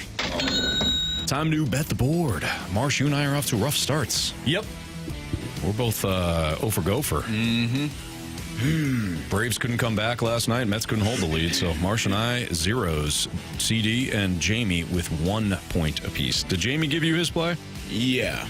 Mets money line. Mets money line tonight? All right. I am going to go. Been kind of tossing this back and forth. Give me Francisco Lindor, 1.5 hits, runs, and RBIs, minus 135. I'm going to go with William Contreras, but just didn't feel right. Okay. Marsh? Give me a Mike Evans anytime touchdown tonight. Okay. Yay. Yeah. That's, obviously a little, we're in the plus territory here, Yeah. but I like Mike Evans tonight. No added benefit for you for taking a plus odd. You just like to play. I like to play. Give me Baker Mayfield over 242.5 yards. Over 242.5 yards. I think he has 250 easily tonight. Falcons got a pretty good run defense. Baker's going to put the ball in the air enough. Zone coverage, like I've been talking about a lot from Atlanta standpoint, no pass rush. Baker's going to throw for 250 plus. Throwing it to Mike Evans? I would, if I'm going anytime touchdown, I like Chris Godwin better. Yeah. But that's just me. Evans will probably have 2 touchdowns tonight. Godwin with 0. So 249.5? 242.5.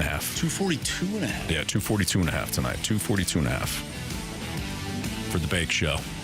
We do have Blues Stars pregame for you coming up at 6 o'clock right here on 101 ESPN. Blues Stars puck drop at 7. You'll have all the coverage right here on 101 ESPN. All right, Marsh, what do we got for criticisms and compliments? Yeah, Tanisha just said bye to everybody in the Snake Pit. She's going bowling tonight. Everyone have a wonderful evening. Do you guys like bowling, and are you good at it? I like bowling. My elbows don't. Okay, like, my elbows, my arms, like I got a good 2 games in me. Nice. And then I'm done. Then you're done. I'm done. Peace out. Done. Bowling's okay. It's fine. I can't remember the last time I bowled, but it's all right. Won't be something that I would necessarily track down in my free time, but yeah, it's fine. And no, I'm not good at it. Bumpers or no bumpers? I would love to do the bumpers, absolutely. Yeah. No bumpers. No. What are we doing here? Huh? I prefer mini golf over. Oh, mini golf's great. Over bowling. Do you like regular golf? Mini golf. I do, but I just don't have the time. Have you ever gotten a hole in? It would be a hole in one on the 18th hole of a mini golf, like with a lighthouse, and it's like with a free game, basically. Yeah, have you ever gotten one of those? No, I've gotten my fair share of hole in ones, but I don't think I've ever gotten it with the 18 on the 18th. It's tough.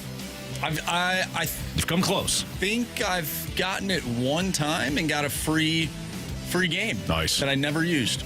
No, I know. I never went back. Cone. Free ice cream cone. Yeah.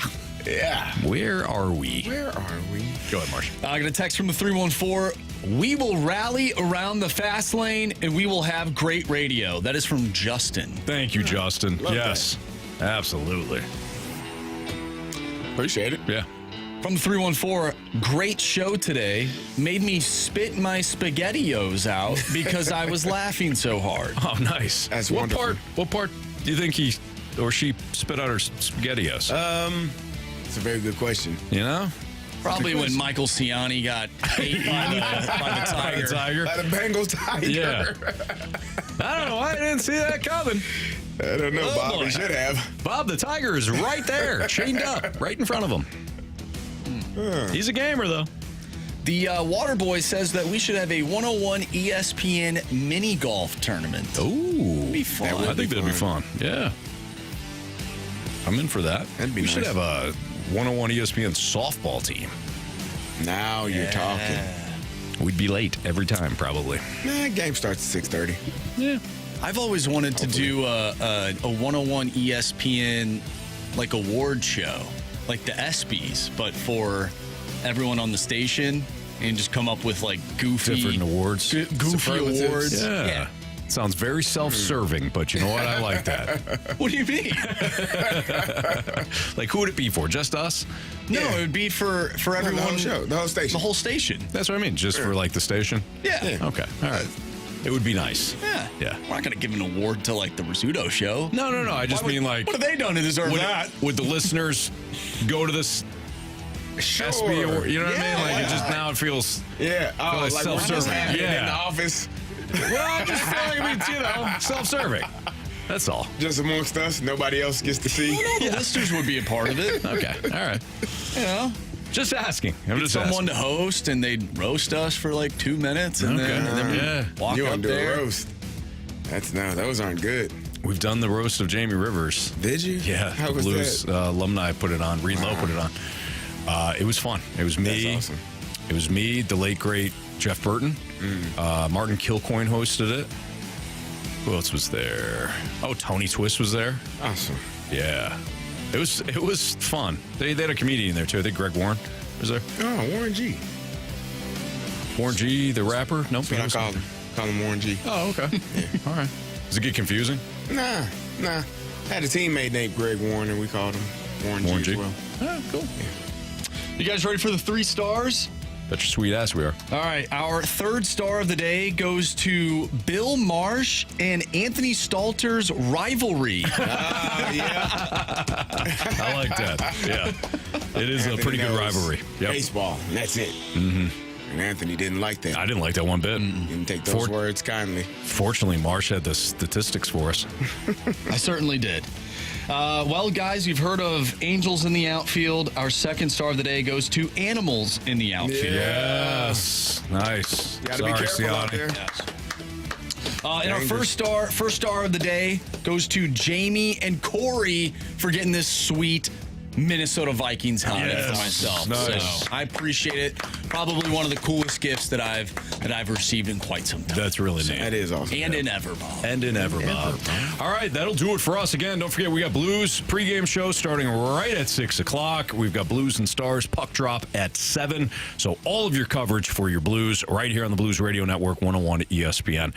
We'll be back tomorrow at 2 o'clock for a Friday show. Dive into some football. Look ahead to the weekend slate for college and pro. Of course, talk a little Blues as well. For Andrew Marsh and Jamie Rivers, Carey Davis, I'm Anthony Stalter. Thank you so much for watching via the YouTube channel and listening here on 101 ESPN. See you.